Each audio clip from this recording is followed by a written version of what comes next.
최경영의 최강 시사.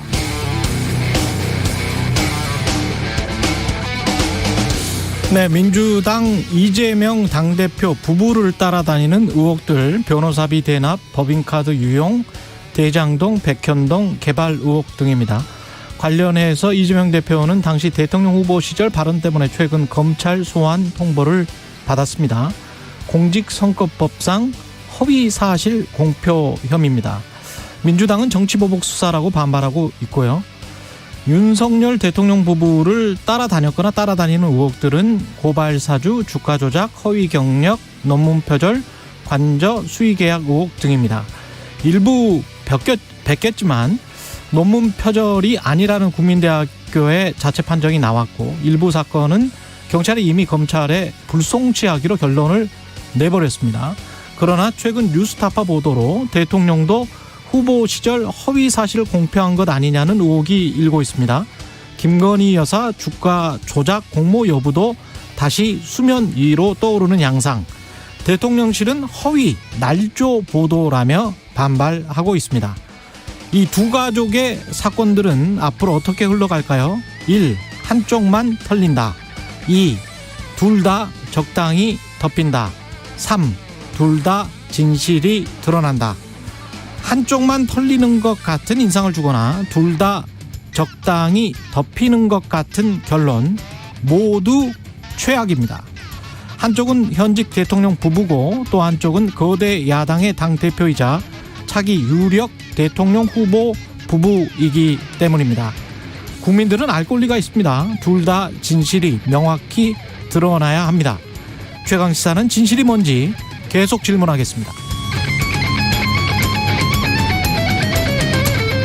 네, 안녕하십니까. 9월 5일 세상에 이익이 되는 방송 최경영의 최강시사 출발합니다. 저는 KBS 최경영 기자고요.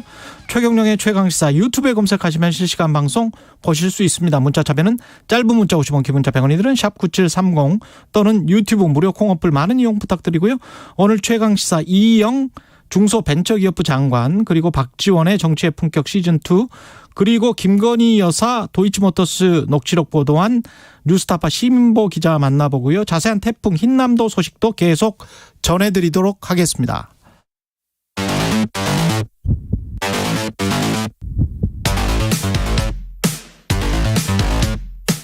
오늘 아침 가장 뜨거운 뉴스 언박싱.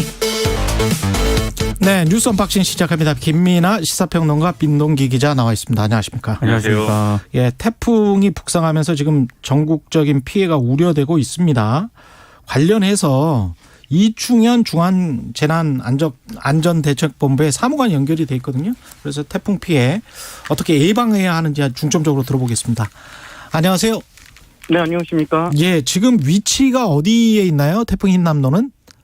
지금 태풍 위치는 저희가 기상청에 태풍 정보를 저희가 참고해서 말씀드리는데요. 예. 현재 위치는 오늘 지금 제가 지금 여러 가지 찾다 보니까 예. 네, 오후 6시 기준으로 현재 서귀포 남남서쪽 약 480km 부근 해상을 지나고 있습니다.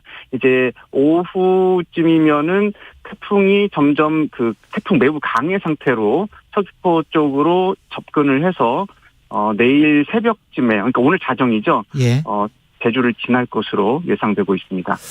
이게 지금 부산 쪽에 북북서쪽 20km 지점에 상륙할 것이다, 이렇게 예상을 하고 있다는데 경로 변동성은 여전히 있는 거죠? 이게. 그럼요. 네, 태풍은 생물과도 같아서요. 저희가 어떻게 예측을 할 수가 없습니다. 사실상 저희 이제 상자적인 입장으로 보면 기상청이 이렇게 기상을 예측하는 것 자체가 너무 놀랍거든요. 그렇죠. 어느 순간 어떻게 바뀔지 모르기 때문에 이 개연성, 바뀔 수 있는 가능성에 대한 것들을 좀 염두에 두고 우리가 좀 이해를 해야 될 부분이고요. 지금 부산 서남서쪽 90km 부근 해상 지나는 건 내일 새벽 6시가 될 것으로 보입니다. 그렇죠. 지금 현재 태풍 위치를 생각을 해보면 440km 정도 떨어져 있으면 아직 네. 오려면 조금 시간이 걸리겠네요. 예. 네네. 지금 시속 22km 상태로 북상하고 있으니까 조금 생각보다는 느린 속도 아닐까 싶은데, 그래도 저희가 이 생명에 어느 정도의 또 변화수가 있다는 걸 좀 고려해 보면은 계속 예의주시해야 될 필요가 있습니다. 내일도 연결을 해야 될 것 같은데, 오늘은 일단 네. 어떤 식으로 우리가 예방을 해야 되는지, 유의해야 될 점들을 좀 간략하게 소개해 주십시오. 네네. 우선 가장 위험한 곳이나 절대 출입해서 안 될 지역에 대해서 좀 살펴봐야 될 텐데요. 예. 아직은 태풍의 직접적인 영향이 크지 않은 상황이 맞습니다. 하지만 제주도 해안가부터 이미 강한 바람, 해일의 영향 나타나고 있고요. 어제 같은 경우 해안가 일부에 또 침수 사고가 또 있기도 했거든요. 또 해안가 도로나 방파제, 저지대 그리고 토사가 많이 쌓인 경사면 같은 곳은 절대로 접근해서는 안 되겠습니다. 그리고 지난 8월 집중호우 당시 때 보면 차량 침수 피해도 상당히 많았잖아요. 근데 이번에도 많은 양의 비가 예상되고 있습니다. 그만큼 차량 침수에 대비할 수 있는 행동 요령, 지침을 좀 알려드리고 싶은데요. 아직까지 많은 강우 전입니다. 현재 타이어 상황을 기준으로 했을 때 3분의 2 미만으로 물이 차오른 상태까지는 저희가 차량을 이동할 수 있는 여유가 있다고 보고 있거든요. 예. 그래서 하상 주차장이나 저지대 주차 공간에 차를 세워두신 경우라면 현재 그 지대를 벗어나서 조금은 안전하고 높은 곳으로 차량을 이동 주차하시는 게 급선무입니다. 그리고 차량 말고도 차량이 침수 현상이 보이는 도로들이 있습니다. 그렇죠. 일단 그런 도로 보이면 진입하시면 안 돼요. 나 지나갈 때까지 괜찮겠지라는 안이한 마음으로 갖고 가다가 이게 앞에 정체가 갑자기 되면 멈춰서 침수되는 사고도 이어지기 때문인데요. 차량이 만약에 침수가 됐다 그러면 창문을 깰 수도 없고 열리지 않는 상황이 될 수도 있습니다. 이때는 실내외 수면 차이가 한 30cm 정도, 그러니까 운전석에 앉았을 때 승용차 기준으로 가슴 정도 높이로 물이 차오르면 문이 열리거든요. 예. 이때 문을 열고 내릴 수 있으니까 그렇게 시도를 하셔야겠고요. 차량 내에 만약에 미리 비상용 망치를 좀 구비해 두신다면 저 이거 정말 강권해드리거든요. 이게 없으면 깰 수가 없습니다. 가뜩이나 또 틴팅 필름이 붙어 있기 때문에 예. 쉽게 깰 수 없는 조건이거든요. 현재 유리들이. 그래서 이 비상용 망치를 이용해서 차량 유리창의 모서리 부분을 가격해야 됩니다. 가운데 쪽 때려봤자 절대 깨지지가 않거든요. 모서리 그래서 쪽. 모서리 쪽 가격하시고요. 또 이렇게 해서 탈출하시게 되면 차량의 지붕 쪽에 올라서서 구조대의 도움을 기다리시는 게 맞습니다. 막연하게 이동하다 또 배수로 또는 맨홀이 뚜껑이 열려 있는 경우에 또 2차 피해를 입을 수 있기 때문에 가능하면 내가 타고 있던 차 지붕에서 구조를 구하시길 요청을 드리겠고요. 예. 또 급류 지역에 만약에 급류 상황에 차량이 진행하다가 멈춘 상황이라고 친다면 물이 흘러오는 반대쪽 문을 열고 탈출하시는 것. 이것도 상당히 중요한 방법이니까요. 당황하지 않고 차량에서 안전하게 탈출할 수 있는 그 시뮬레이션을 머릿속으로 수시로 반복해 보시는 게 좋겠습니다. 예, 여기까지 듣겠습니다. 중앙재난안전대책본부의 이충현 사무관이었습니다. 고맙습니다. 네, 감사합니다. 예.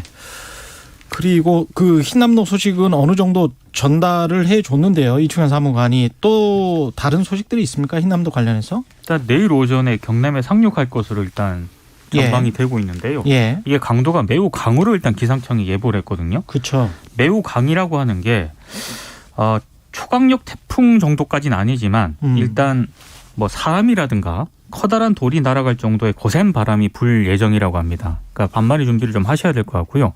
제가 봤을 때 뭐 피해는 피할 수가 없는데 대비를 잘해서 인명 피해는 발생하지 않도록 좀 잘 대비를 하셔야 될 것 같습니다. 알겠습니다. 그 점과 관련돼서 정부는 지난번에는 좀 대응이 잘 됐다라고 말할 수 없는 잘못됐다라고 평가할 수밖에 없는 그런 상황들이 좀 있었기 때문에 이번엔 정말 이 대응을 잘해야겠다라고 생각을 하고 판단을 하는 것 같아요. 예. 윤석열 대통령도 한 발 앞서서 더 완벽하게 대응을 해라 이렇게 주문을 했고 지금 정부 관련 부처들도 전반적으로 지금 아직 태풍이 완전히 뭐 이렇게 영향권에 들어가지 않은 그 상황에서도 그제 어제 보면은 계속해서 점검에 나서고 있는 그런 상황이거든요. 이번에는 정말 사전 대비가 잘 돼서 피해를 최소화하는 그런 모습을 봤으면 합니다. 현장에서 급하면 먼저 그냥 일 처리를 하고 그다음에 사후 보고해라 이렇게 지시를 했던데 그거는 잘하는 것 같습니다. 그렇습니다. 이번에 예. 잘 대비해야죠 정말. 국민의힘 새 비대위 출범 임박했습니다. 새 비대위 전국위원회를 오늘 개최해서요. 새 비대위 출범을 위한 당원 개정안을 통과시킬 계획입니다. 그리고 8일에는 전국위 상임정국위에서 새 비대위원장하고 비대위원을 이제 임명할 계획인데 현재로서는 주호영 그 비대위원장하고요. 비대위원이 새 비대위에 그대로 임명이 되지 않겠느냐. 언론들의 대략적인 해석은 이런 뭐 가능성을 좀 비중을 높게 두고 있는데 근데 그럼에도 일부 언론 같은 경우에는 일부 초재선 의원들이 새 비대위원으로 깜짝 발탁이 될 가능성도 있다 이렇게 보도를 하고 있고 조선일보 같은 경우에는 3선의 김태호 의원이라든가 4선의 홍문표 의원 등이 뭐 위원장으로 좀 거론이 되고 있다라고 보도를 하고 있는데 근데 지금 그 김태호 의원 같은 경우에는 권성동 원내대표의 사퇴를 계속적으로 그건 좀 공개적으로 사퇴를 요구한 적이 있거든요. 예. 그래서 친윤 쪽에서 상당히 좀 반대하는 기류가 있다. 이런 보도까지 지금 나오고 있는 그런 상황입니다. 근데 아무래도 가장 큰 변수는 이준석 대표가 제기한 사법 리스크 있지 않습니까? 그렇죠. 가처분 결정이 지금 14일에 예정이 되어 있거든요. 그래서 이것이 가장 큰 변수로 일단 예상이 되고 있습니다. 14일. 다음 주입니다. 예. 네. 국민의힘은 지금 당원 당규를 개정을 해서 비상 상황이란 어떤 것인지 그리고 비대위원장 이하 비대위원들은 어떤 상황에서 선출이 되는 건지 뭐 그리고 이런 것들을 세세하게 다시 규정을 했고 그 규정에 의거해서 형식적으로는 그 전에 비대위가 사퇴를 하고 그다음에 그 똑같은 사람들을 다시 이 규정에 근거해서 재선출하는 것이기 때문에 뭐 선출이라는 말이 안 맞긴 한데 재임명하는 것이기 때문에 법적 문제를 피해갈 수 있다 이렇게 생각을 하는 거겠죠. 그래서 법적 문제를 피해갈 수 있으므로 주호영 비대위원장의 직무 집행이 정지됐는데 그럼에도 비대위원장 다시 하는 것이 가능하다. 그리고 다른 비대위원들도 뭐 새로 비대위원을 선임하고 뭐 이런 절차 복잡하게 할 것 없이 문제가 없다라는 전제를 가지고 거의 그대로 뭐 본인이 이제 사퇴한다고 하면 어쩔 수 없는 거지만 비대위원들도 거의 그대로 이제 간다는 취지거든요 지금. 예. 근데 이렇게 됐을 때는 지금 말씀하신 것처럼 정말 이 법원의 어떤 판단을 두고 정면대결하는 그런 양상이 될 수밖에 없어요. 우리는 당원 당규를 바꿨기 때문에 그렇죠. 이렇게 해도 괜찮다라는 판단이 있는 거죠. 지금 국민의힘은. 그렇죠. 예. 그래서 저는 이 부분이 이제 법원의 판단이 과연 그러면 당원 당규를 바꿨으니까 이제는 완전히 상황이 달라졌고 비상 상황으로 볼 수가 있다. 이렇게 판단이 내려질지 조금 의문이 있지만 이건 법적 쟁점에 대한 문제니까 지켜봐야 될 것 같고 그런데 국민들의 시선이라는 게 또 있지 않습니까? 그렇죠. 국민들이 볼 때는 이 상황이 어떻게 보여지냐면 사실 국민들 입장에서는 무슨 뭐 권한 뭐 당원 당규 뭐 이것을 바꿨다 이런 거 마음에 와닿지 않거든요. 이준석 전 대표를 좀 이렇게 이 제거라는 표현은 좀 그런데 쫓아낸 것인가? 그렇죠. 쫓아내려고 하는 의지는 확고한 거구나. 그러니까 다시 그 비대위를 그대로 이제 인적 구성을 그대로 유지하는구나. 이렇게 비칠 수가 있어요. 근데 이게 정치적으로 긍정적일지 부정적일지 모르겠으나 그것을 감수하기로 한 거 아니겠습니까? 국민의힘이. 그렇죠. 결국 그 감수하기로 한 이 마음의 진원지 그것은 결국 이제 뭐 용산 아니냐 이런 지금 생각들이기 때문에 그런 모습들이 나중에는 제가 볼 때는 정치적 평가의 대상이 분명히 될 것이다라고 생각을 합니다. 예. 이준석 전 당대표는 대구에서 기자회견을 가졌습니다. 또. 그러니까 오늘 전국위원회가 이제 개최가 되는데 하루 앞서서 이제 국민의힘의 이게 텃밭 아니겠습니까? 그렇죠. 거기서 이제 기자회견을 연 것 자체가 상당히 여러 가지를 좀 의미를 내포하는 것으로 보이는데 일단 굉장히 좀 비판을 좀 많이 했습니다. 그러니까 대구 시민들이 다시 한번 국민의힘을 향해서 죽비를 들어야 한다. 이런 얘기를 했고요. 윤석열 대통령을 향해서는 모든 것은 부메랑이다. 이런 얘기까지 했습니다. 그리고 어렵게 되찾아온 정권, 처음으로 젊은 세대가 정치에 관심을 두고 적극 참여한 대선 결과가 결코 무너지게 내버려둬서는 안 된다라고 강조를 했고요. 특히 당헌 개정안의 전국위원회 처리를 앞둔 시점에서 여러 가지 얘기를 했는데 그중에서 좀 제가 봤을 때 가장 좀 인상 깊었던 얘기는 유승민 전 의원하고요. 조홍천 의원의 경고를 이제 언급을 하면서 보수 진영은 탄핵에 이르는 사태를 겪지 않았을 것이고 만약에 그때 그 두 사람의 얘기를 들었다면 절대자는 불행해지지 않았을 것이다. 이렇게 얘기를 했습니다. 절대자라는 표현을 굉장히 이준석 대표가 강조를 하고 있는데 자주 쓰네요. 예, 예. 이 윤석열 대통령을 의미하는 것으로 일단 보이고요. 그러면서 지금 뭐 국민의힘은 그 당시보다 더 위험하다. 말을 막으려고 한다. 이렇게 얘기를 하고 있습니다. 그러니까 상당히 이제 전국위원회를 앞두고 이렇게 기자회견을 연 것 자체가 이제는 가처분 신청 그 전까지는 상당히 여론조언을 끌고 나가겠다. 뭐 이런 의도도 좀 담긴 것으로 보입니다. 저는 이준석 전 대표가 한 얘기 중에 주목이 되는 게 그 말씀하신 이제 유승민 전 의원에 빗대서 이제 하는 얘기도 그렇고 자유라는 단어 굉장히 많이 쓰면서 자기가 금지곡 부르는 가수 비슷한 것이다 이렇게 비유하기도 했거든요. 근데 이게 잘 보면은 어떤 그 뭐 뭔가 자유 뭐 이런 가치를 얘기하면서 굉장히 이제 그 정치적인 존재감이 컸던 대권주자를 언급한 거지 않습니까? 그렇죠. 역으로 얘기하면은 본인의 어떤 앞으로 장차 이제 어떤 위상이나 이런 것들을 그 정도로 판단하고 있다라는 해석도 가능한 거예요. 그러면. 그다음에 윤석열 대통령이 뭐 취임사에서도 그렇고 자유라는 단어를 워낙 많이 썼잖아요. 그렇죠. 취임사에서도 35번 나왔었고. 그렇죠. 예. 근데 그거를 이 정부가 그렇게 약속해 놓고 관철시키지 않고 있다. 근데 내 노래는 금지시키고 있다. 그렇죠. 네. 그러나 나는 그것을 금지시키지만 부른다. 네. 이거거든요. 그러니까 제가 볼 때는 상당히 장기적인 어떤 정치적인 플랜을 갖고 이제는 가는 단계로 이제 접어들었다라고 보고요. 다만 그게 갈 수 있느냐 아니면은 브레이크가 걸리느냐는 결국 경찰 수사겠죠. 근데 김웅 의원이 이 국민의힘 바로 세우기 특구 콘서트 이게 이제 이준석 전 대표를 지지하는 소위 말하는 국바세가 이제 이 참여하는 이러한 행사였는데 거기서 한 얘기가 있습니다. 이 최근에 여러 가지 상황을 종합해 보면 경찰이 이준석 전 대표를 이렇게 무혐의 처분할 것으로 보이는데 다만 당시에 그 유흥주점이라고 표현되는 그곳에 간 사실은 인정되나 그 이후에 뭐 이런 상황들을 확인할 수 없고 시효가 지났기 때문에 무혐의다 아마 이렇게 가지 않겠느냐. 그러면 그 내용을 가지고 이 당 윤리위가 추가 징계를 할 가능성이 있다. 이렇게 얘기를 하고 있습니다. 예. 이런 전망이 맞으면 아마 이준석 전 대표는 당적을 잃게 될 것인데 당장은 그럼 상당히 이제 곤란한 상황, 총선 출마나 이런 것들도 불투명한 상황이 되겠지만 그 이후에 어떻게 될 것이냐는 또 이후 상황에 가봐야 알겠죠. 이거는 어쨌든 경찰 수사를 통해서 혐의가 된 것이 아니기 때문에.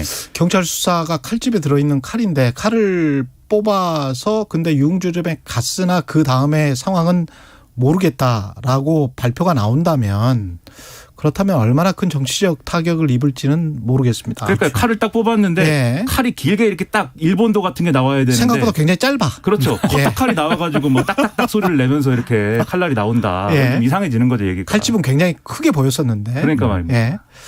민주당은 긴급요청을 하는 거고요. 오늘 그래서 출석을 할지 안 할지 이재명 당대표가. 그러니까 민주당 같은 경우에는요. 예. 일단 출석 여부를 두고 당 내부에서 좀 약간 좀 찬반 논란이 있는 것 같아요. 왜냐하면 일단 떳떳하게 검찰에 출석을 해서 정치보복이라는 그런 점을 항변을 해야 된다. 이 수사 자체가. 이런 주장도 있고 한쪽에서는 어차피 추석 전에 포토라인에 세우겠다는 것 자체가 검찰이 망신지우기 좀 의도가 있는 것 같은데 거기 왜 협조하느냐 이렇게 좀 찬반이 나뉘고 있기 때문에 오늘 좀 의총 결과를 좀 봐야 될 것 같고요. 사실 또 하나 주목이 되고 있는 게 김건희 여사 특검법을 지금 도입을 검토를 하고 있거든요. 예. 그러니까 지금 민주당 같은 경우에는 김건희 여사의 도이치모터스 주가 조작 의혹 관련 검찰 수사를 촉구하고 있는 그런 상황인데 오늘 중앙일보 보도가 좀 재미있는 게 지난달 31일 국회에서 비공개 최고위원회의를 민주당이 가졌는데 예. 이재명 대표가 김건희 특검법에 대해서 강한 의지를 좀 드러냈다라고 보도를 하고 있습니다. 일주일 전에. 그렇습니다. 예. 그래서 만약에 김건희 특검법과 함께 자신과 관련된 의혹에 대해서 특검이 필요하다면 얼마든지 받아들일 용의가 있다 이렇게 얘기를 했다는 거거든요. 쌍특검 대선 전에 이야기를 좀 했었던 거 아니에요? 그렇습니다. 예. 그런데 이제 김건희 특검법에 대해서 이재명 대표가 지금까지 이 뭐 전당대회건 이 대표가 된 이후에서건 공식적으로 입장을 밝힌 적이 없었는데 김건희 특검법을 도입을 하면은 자신도 그걸 받을 용의가 있다라고 얘기를 했기 때문에 이게 좀 어떻게 될지 좀 주목을 해볼 필요가 있는 것 같습니다. 근데 이제 듣는 입장에서는 의문인 것이 중앙일보 보도가 사실이라고 하면은 그리고 이재명 대표가 만약에 오늘 의원총회를 통해서 검찰 이 소환에 응하지 않겠다라고 하면은 특검을 한다고 하는데 왜 검찰 조사에는 출석을 안 하느냐. 이것도 사실은 일관된 어떤 설명이 잘 안 되거든요. 그런 점에서는 이런 제안, 예를 들면 김건희 여사에 대한 특검이 필요하다. 이런 제안 자체가 어떤 정략으로 비칠 수 있기 때문에 이게 김건희 특검을 하면 이재명 특검도 한다. 이런 걸로 가는 게 맞는지 상당히 의문이 듭니다. 이건 김건희 여사 문제는 김건희 여사 문제인 것이고 이건 이재명 대표 문제는 또 별개의 건이잖아요. 우리 평론가들이나 뭐 이런 언론에서야 두 개를 같이 놓고 얘기할 수 있겠지만 대응 자체를 본인이 이제 그렇게 한다는 것이 되면은 상당히 이상하게 비칠 수밖에 없고 그리고 저는 그러니까 관심사가 이 법적인 어떤 해명이라든가 법적인 대응에 있는 게 아니라 결국은 추석 민심이 관심사다 이런 느낌이 들거든요. 왜냐하면 이재명 대표가 지금 소환을 거부하는 상당한 그 근거 중에 하나가 추석을 앞두고 이렇게 포토라인에 세워서 사진을 막 찍히게 해서 그게 이제 추석 밥상에 오르게 하려는 거 아니냐 뭐 이런 걸로 반대를 하는 거잖아요. 근데 그게 역으로 민주당의 시각이라면 김건희 특검법 얘기하는 거는 그럼 뒤집어 얘기하면 뭐냐면 추석 밥상에 우리는 김건희 여사를 올리겠다 뭐 이런 거잖아요 얘기가. 그렇죠. 그러니까 이게 추석 밥상에 뭘 올릴 거냐를 놓고 얘기하는 것처럼 돼버린 건데 제가 볼 때는 그런 걸로 국민들에게 비춰서 좋을 게 없고요. 오히려 뭐 지난주에도 말씀드렸습니다만 오히려 수사에 응하면서 나는 이렇게 수사에 응하지 않느냐. 난 검찰 소환하니까 오지 않느냐. 왜 김건희 여사에 대해서는 소환 조사도 안 하고 뭘 하는지도 모르겠고 왜 질질 끄느냐 이렇게 얘기하는 게 훨씬 더 그러면 국민들이 볼 때는 그렇네 하는 것인데 오늘 의총 결과에 그런 뭐 생각들이 좀 반영됐으면 하는 마음이 있는데 그렇지 않을 경우에는 앞으로 뭐 상당히 이제 민주당에 대한 어떤 부신이나 이런 것들을 회복하기가 좀 어려운 국면으로 가지 않겠느냐는 생각이 근본적으로 듭니다. 요즘도 추석 밥상에 정치 관련 얘기를 많이들 할까? 저는 근본적으로 그 의문이 좀 드네요. 그 어제 제가 산에 올라가면서 장노년층들은 정치 이야기를 조금 하시던데 젊은 사람들 그리고 30, 40 정도까지는 전혀 관심 없어요. 네. 정말 한마디도 안 하더라고요. 그리고 이 정치 하시는 분들이 시기를 추석 민심해가지고 바로 이렇게 단견으로 보는 거는 아닌 것 같아요. 그렇죠. 맞습니다. 그러니까 검찰도 윤석열 정부도 이재명 또 민주당도 이재명 당대표나 민주당도 그냥 진실을 밝히는 것 그리고 그게 장기적으로 어떤 시기에 자신들한테 유리하게 돌아갈지 불리하게 돌아갈지는 모르는 거거든요. 그렇죠. 좀 몰라요 정말. 그래서 그런 것들을 뭘 계산을 하고 뭘 어떻게 한다. 이거는 글쎄요. 국민들한테 어떻게 비칠지 모르겠습니다. 뉴스 언박싱 여기까지 하겠습니다. 민동기 기자 김민아 시사평론가였습니다. 고맙습니다. 고맙습니다. KBS 1라디오 최경영의 최강시사 듣고 계신 지금 시각 7시 41분입니다. 최강시사 태풍정보입니다. 오늘과 내일은 전국이 태풍의 직접 영향권에 들어 점차 매우 강한 비바람이 몰아치겠습니다. 태풍은 오늘 자정 무렵에 제주 서귀포 부근을 지나겠고 내일 이른 아침에 경남 남해안에 상륙할 전망입니다.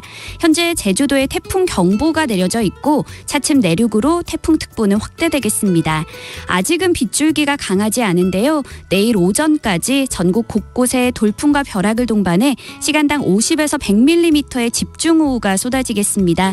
내일까지 예상 강수량은 전국이 100에서 300mm가 되겠고요. 그중 제주도 산지에는 600mm 이상, 그 밖에 제주도와 남해안, 경상 동해안에는 400mm가 넘는 폭우가 쏟아질 수 있겠습니다. 바람도 매우 강하게 불겠습니다. 특히 태풍과 가까운 제주도와 남해안 등에는 순간적으로 시속 200km 안팎으로 사람이 날아가고 주택이 파손될 수 있는 위력의 강풍이 불 전망입니다. 태풍으로 인한 피해가 없도록 철저히 대비하시기 바랍니다. 태풍 정보 전해드렸습니다. 이어서 이 시각 교통 상황을 KBS 교통정보센터 정현정 씨가 전해드립니다. 네, 태풍의 여파로 제주도와 남부 지역으로 오가는 항공기가 조금 전부터 수속이 중단되고 있습니다. 오후에는 대부분 항공기가 결항될 것으로 보이는 만큼 출발 전에 운항 정보 꼭 확인하시기 바랍니다. 또 제주도를 오가는 전체 11개의 항로 여객선이 모두 결항했습니다. 현재 제주도 내 항구와 포구에는 각종 선박 1,900여 척이 대피해 있는데요. 전남 목포와 완도항을 기점으로 운항하는 39개 항로의 여객선 운항도 대부분 중단됐습니다. 부산에서는 초속 20m 이상 바람이 불 때 해상 교량의 차량 통행을 전면 통제하기로 했습니다. 또 경남에서도 오늘 오후 1시부터 남해대교 차량 통행을 제한할 것으로 보이는 만큼 오늘 해당 지역에 계시다면 가급적 바깥 활동 자제하시기 바랍니다.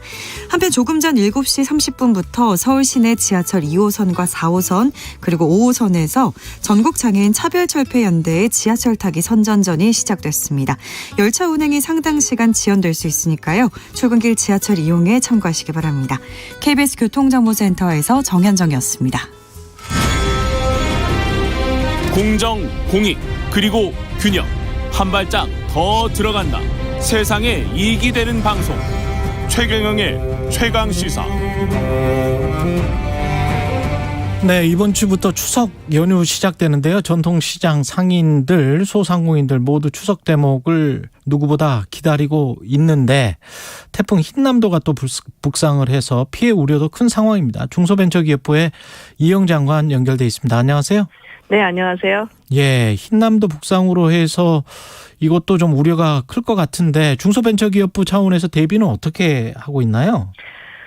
지금 8월 8일 날 저희가 침수 피해가 전통시장에서 꽤 많이 발생을 했습니다. 예. 그래서 그 이후에 저희가 그 전통시장 그리고 상인점들, 전국에 있는 상인점들이랑 저희 중소벤처기업부 그리고 그 13개의 중소기업 지방 중소기업청이랑 다 연계를 해가지고 한라인 비상대응 체제를 구축을 해놨습니다. 그래서 이번에도 혹여나 침수나 수해 피해가 지금 다 점검을 현장에 나가서 해 놓은 상황인데요. 그럼에도 불구하고 피해가 발생한다 그러면 즉각적인 대응을 할 수 있도록은 체제를 만들어 놨습니다.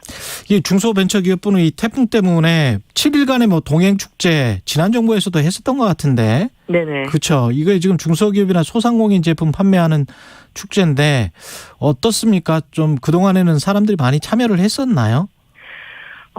코로나 때문에 온라인으로 진행을 했었고요. 예. 올해 온오프라인이 함께 갑니다. 뿐만 아니라 그 오프라인 경우에서는 진행을 했을 때도 서울 한 곳에다가 저희가 이렇게 행사 매장처럼 만들어 놨었는데요. 그랬었죠. 이번에는 예. 다르게 그 역대 최대 규모로 전국의 온라인 쇼핑몰, 오프라인 매장 등 235개 채널에서 중소기업 소상공인 분들의 제품을 한 6천 개 이상 최대 80% 할인된 특별 판매전으로 진행을 합니다. 예. 또 지역 축제나 문화 공연 등과 연계해서 특별 판매점도 전국 13개에서 진행을 하고 있거든요. 또 오프라인 소비 관련해서는 상생 소비 복권을 처음으로 도입을 했습니다. 그래서 행사 기간 내 소상공인 판매점에서 3만 원 이상 결제하시면 그 영수증으로 응모가 가능하신데요. 당첨 규모로는 총 12억 원이 지금 준비되어 있습니다. 지금 뭐 그 정부에서는 열심히 하는 것 같긴 합니다만 이런 이제 뭐 프로모션이나 이런 거를 한다고 해서 체감 지수나 이런 게 좋아지면 좋을 것 같은데 소상공인 네. 체감 BSI를 제가 지금 살펴보고 있는데요. 네. 지금 중소벤처기업부에서도 알고 계실 텐데 4월에 대통령 취임 전에는 76.4 정도 된 100 이하면은 좀 안 좋은 거라고 이야기를 하는데 네네. 76.4였는데 지금 8월이 보니까 58.8, 7월은 더 안 좋았었고 53.8 이게 뭐 계속 지금 좀 추세가 좋지 않습니다. 네, 그렇습니다. 예, 어떻게 해야 되나 시장 자체가 좀 살아야 되는 측면이 있고 경기 자체가 많이 좀 침체 국면으로 가는 것 같아요. 네. 예. 그래서 더더군다나 이 7일간의 동행 축제를 지금 전국 규모로 확대를 하고 온오프라인 확대를 했는데요. 이 대내외적인 경기 상황도 안 좋지만 그 경기 심리가 더 빠르게 위축되고 있다라고 판단을 합니다. 그렇죠. 근데 예. 아시는 것처럼 이게 차량을 운전하다가도 N해놓고 있다가 다시 달리는 거랑 P해놓고 있다가 달리는 건 더 어렵기 때문에 그렇죠. 예. 사실 조금씩은 지갑을 열고 이렇게 순환을 시켜야지만 우리 경제가 그래도 더한 어려움에 처하지 않고 또 좋은 모멘텀이 오면 활기를 찾을 수 있다라고 보고 있거든요. 그래서 중소벤처기업부에서 이번에 대대적으로 7일간의 동행 축제 원래 이름이 동행 세일이었습니다. 예. 그래서 그냥 제품을 큰 폭으로 할인해서 판매하는 게 기존 형태였는데 이제 동행 축제라고 이름을 바꾼 게 이런 어려운 상황에서 서로 좀 노력하고 의지가 되게 상생 소비 문화 캠페인으로 바꾸보자. 그렇게 해서 바꾼 거거든요. 그래서 일단 지금 9월 1일부터 진행이 되는데 저희가 현장에 나가 보면 이 태풍 전까지만 하더라도 그래도 추석 대목도 있고 매출이 오르고 있다고 하는 얘기를 전통시장에서는 듣고 있고요. 실제 작년 대비 매출도 한 120% 평균 매장에서 발생하고 있어서 그나마 다행이다라고 안도를 조금 했는데 또 태풍이 올라오고 있어서 걱정입니다. 예, 좀 소비 여력이 되시는 분들은 지금 같은 경우에는 좀 더 쓰시는 게 나을 것 같아요. 뭐 돈이 네. 지금 없어서 못 쓰시는 분들은 어쩔 수가 없는 것이지만 소비 여력이 맞습니다. 있으신 분들은 조금 써주시는 게 경기 침체를 막는데 도움이 될 것 같고 그런데 이제 소상공인들 입장에서 봤을 때는 이게 그 정부가 추석 밥상 물가 안정을 위해서 총력전을 펼치는 이런 게 사실은 뭐 비용 상승이나 여러 요인이 있어서 물가가 오를 수밖에 없고 그게 이제 매출에 도움이 될 수밖에 없는데 그걸 또 물가 안정을 시켜야 되는 소비자 입장에서는 또 물가 안정이 또 원하는 것이고 이게 좀 서로 간에 대치되는 측면이 있습니다. 네네. 지금 이 물가가 오르는 가장 큰 이유가 예. 이제 코로나로 한번 영향을 받고 우크라이나 사태로 인해서 이거 공급망에 교란이 와가지고 지금 원활한 공급이 진행이 되지 않음으로 인하여 물가가 상승하고 있는 거거든요. 그래서 예. 올 상반기에 수출 실적은 역대 최대치를 기록했음에도 불구하고 무역 수지가 마이너스가 나는 지금 그런 아이러니한 상황인데요. 정부가 이번에 특히 추석을 맞이해서 물가를 좀 잡을 필요가 있다라고 보고 있습니다. 왜냐하면 민생에도 영향이 크기 때문에 그래서 이번에 물가 안정 대책으로 20개 주요 품목에 대한 공급을 역대 최대 수준으로 지금 확대를 했고요. 농축수산물 할인 쿠폰을 최대 650억 원을 이번 명절에 투입을 합니다. 또한 민간 유통업체들이랑 같이 협력해서 자체 할인을 이 명절 전후로 진행을 하고 있는데요.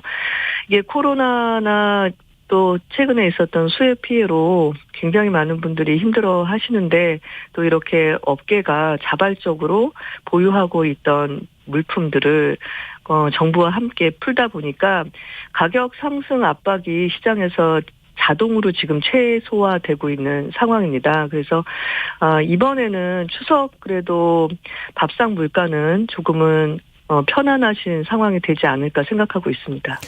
대형마트 의무 휴업 폐지 방안이 지금 검토되고 있는데 규제 개선 1호 과제로 윤석열 정부에서 중소벤처기업부의 입장은 어떻습니까? 관련해서는? 이게 대형마트 의무 휴업이 지금 법제화된 지 10년이 됐습니다. 그 당시만 하더라도 대형마트라는 어떤 큰 공룡과 그 주변에 있는 소상공인 분들 간에 불공정하지 않은 어떤 거래 환경을 만들기 위해서 진행을 했었는데요. 코로나를 거치면서 온라인 대형 마트들이 이제 커가면서 기존에 있던 이 의무 휴업 방법을 한번 재고해 봐야 되지 않느냐라는 시각도 일부 있습니다. 그 부분에 대해서는 중소벤처기업부가 열려 있는데요. 예. 이번 건이 논란이 됐던 것이 잘 아시는 것처럼 이렇게 인터넷에서 투표를 붙여서 상위 3위 안에 들면 이게 마치 되는 것처럼 일부 이렇게 전달이 되면서 사실 그 소상공인 분들의 피해가 많이 발생할 수 있는 굉장히 민감한 상황이기 때문에 예. 신중한 접근이 필요했던 거거든요. 그래서 중소벤처기업부에서는 시대 흐름이 변화하고 있으니까 상황을 한번 재고해봐야 되는 것에 대한 열려 있어서 지금 관련한 리서치를 용역을 해놓은 상황이고요. 다만 이렇게 투표 형식과 같은 방식으로 대형마트 의무휴업 폐지를 접근하는 것은 바람직하지 않다라는 생각은 분명히 갖고 있습니다. 그리고 설령 이 부분을 논의한다 하더라도 이해관계자 간의 충분한 의견 수렴을 거치는 과정이 반드시 필요하고요. 그 과정에서 소상공인 분들과 어떻게 상생적으로 함께 살아갈 수 있는지에 대한 현명한 답도 나와야 된다고 생각합니다. 이게 비슷한 문제일 것 같은데 납품단가 연동제도 중소벤처기업부는 사실은 소상공인이나 중소기업들을 생각한다면 강력하게 추진해야 되는 과제잖아요. 네네. 근데 그 입장은 어떻습니까?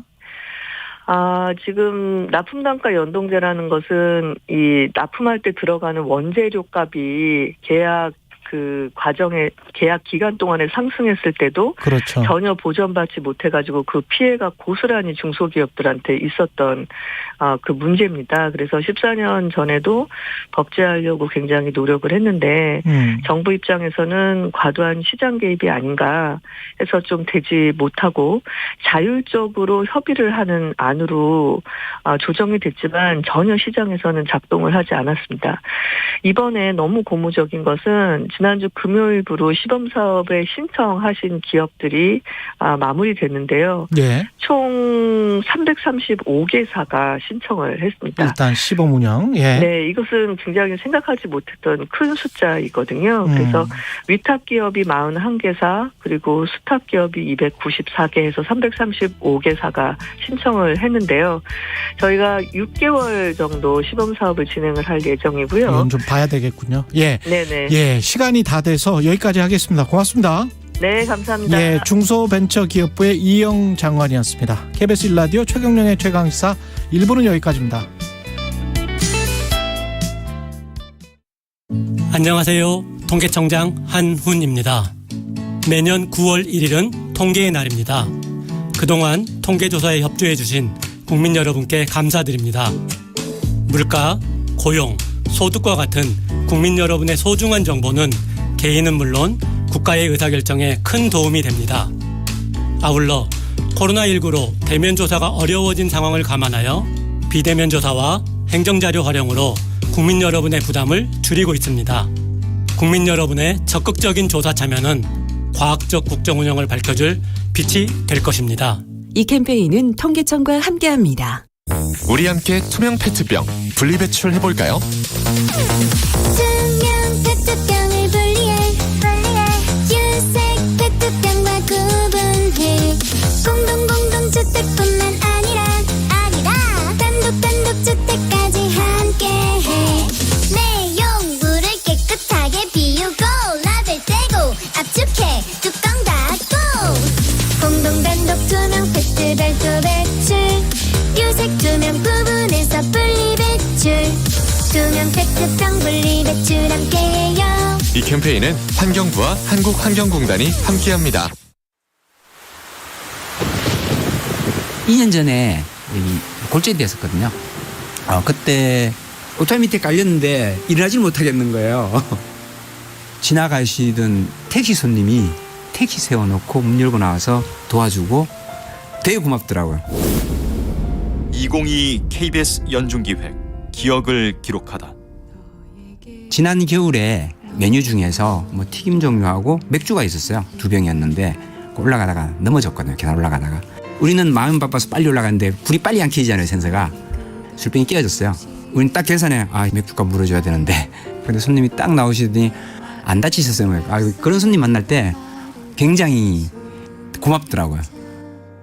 아무튼 명절 전후로는 주문 양이 더 많아졌어요.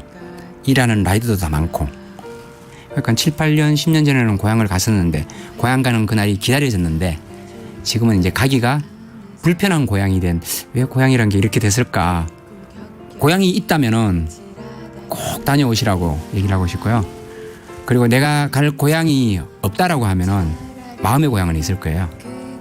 그 마음의 고향, 이제 추억 속의 사람들 그리고 기억 속에 남았던 사람들을 좀 만났으면은 어떨까 싶네요.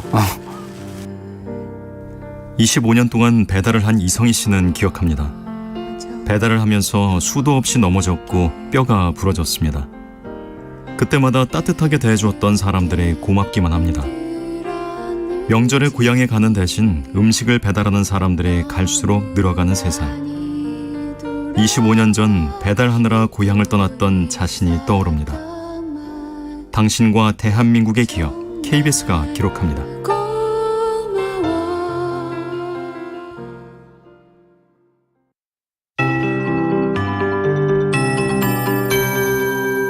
KBS 58분 날씨. 태풍 흰남노가 북상함에 따라 현재 제주도와 서해 남부, 남해동부 먼바다에는 태풍 경보가 내려져 있습니다. 태풍특보는 점차 내륙으로 확대되겠고 내일까지 우리나라는 태풍의 직접 영향권에 들겠습니다. 태풍은 현재 매우 강한 세력을 유지한 채 제주도 서귀포에서 남남서쪽으로 약 480km 떨어진 해상에서 시속 21km의 속도로 북동진하고 있습니다. 오늘 자정 무렵에 제주 서귀포 부근을 지나겠고 내일 이른 아침에 경남 남해안에 상륙할 전망입니다. 현재 전국 대부분 지방에 비가 내리고 있는데요. 아직은 빗줄기가 약한 상태지만 내일 오전까지 전국 곳곳에 돌풍과 벼락을 동반해 시간당 50에서 100mm의 집중호우가 쏟아지겠습니다. 내일까지 예상 강수량은 전국이 100에서 300mm가 되겠고요. 그중 제주도 산지는 600mm 이상, 그 밖에 제주도와 남해안, 경상 동해안에는 400mm가 넘는 폭우가 쏟아질 수 있겠습니다. 바람도 매우 강하게 불겠습니다. 특히 태풍과 가까운 제주도와 남해안 등에는 순간적으로 시속 200km 안팎으로 사람이 날아가고 주택이 파손될 수 있는 위력의 강풍이 불 전망입니다. 태풍으로 인한 피해가 없도록 철저히 대비하시기 바랍니다. KBS 58분 날씨 태풍정보 송소진입니다.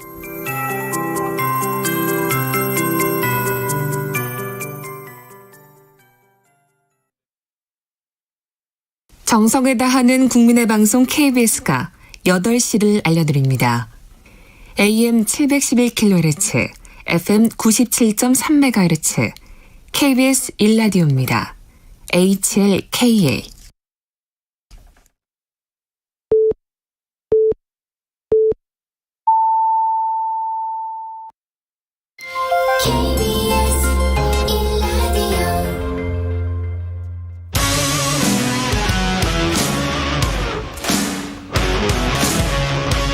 오늘 하루 이슈의 중심 최경영의 최강 시사.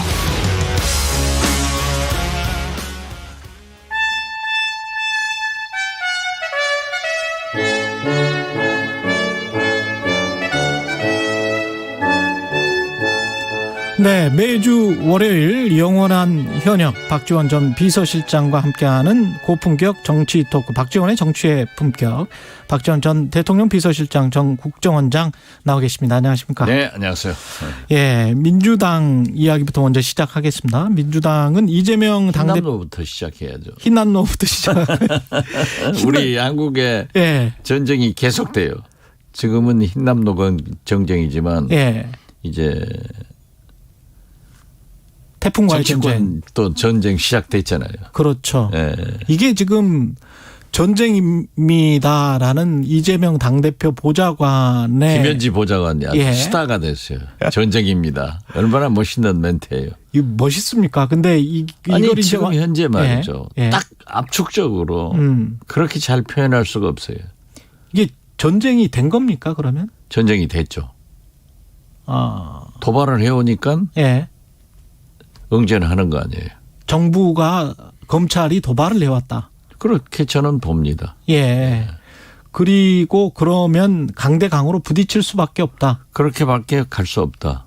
그러면 민주당은 어떻게 근데 소환을 하면은 그거 받아들일 수밖에 없는 거 아닌가요? 어떻게 해야 지금 현재 이것은 선거법 위반 문제이기 때문에 허위사실 공표 혐의. 허위사실 공표로 이미 다 확정이 된 거예요. 뭐 과거에 그렇게 말해버렸기 때문에 말을 했기 때문에 그렇기 때문에 제가 볼 때는 이재명 대표가 구태여 저는 검찰에 안 나가리라고 봅니다. 오늘 의총에서도 대개 보면은 국회라고 하는 것은 의원총회를 소집하면은 그건 강경 대응이에요. 항상 분위기가 그렇게 가거든요. 그렇기 때문에 저는 의원총회에서도 이건 중대한 문제다. 여소야대 전국에서 야당 대표가 선출된 지 4일 만에 대통령께 민생을 돕기 위해서 영수회담을 하자라고 제안을 하니까 또 대통령께서도 전화를 주셔서 빨리 만납시다. 이렇게 됐는데 전국회 첫날 이렇게 검찰 소환을 전격적으로 발표를 해버리는 것은 전쟁 선포다. 그러면 민주당으로서도 물러서지가 못하죠.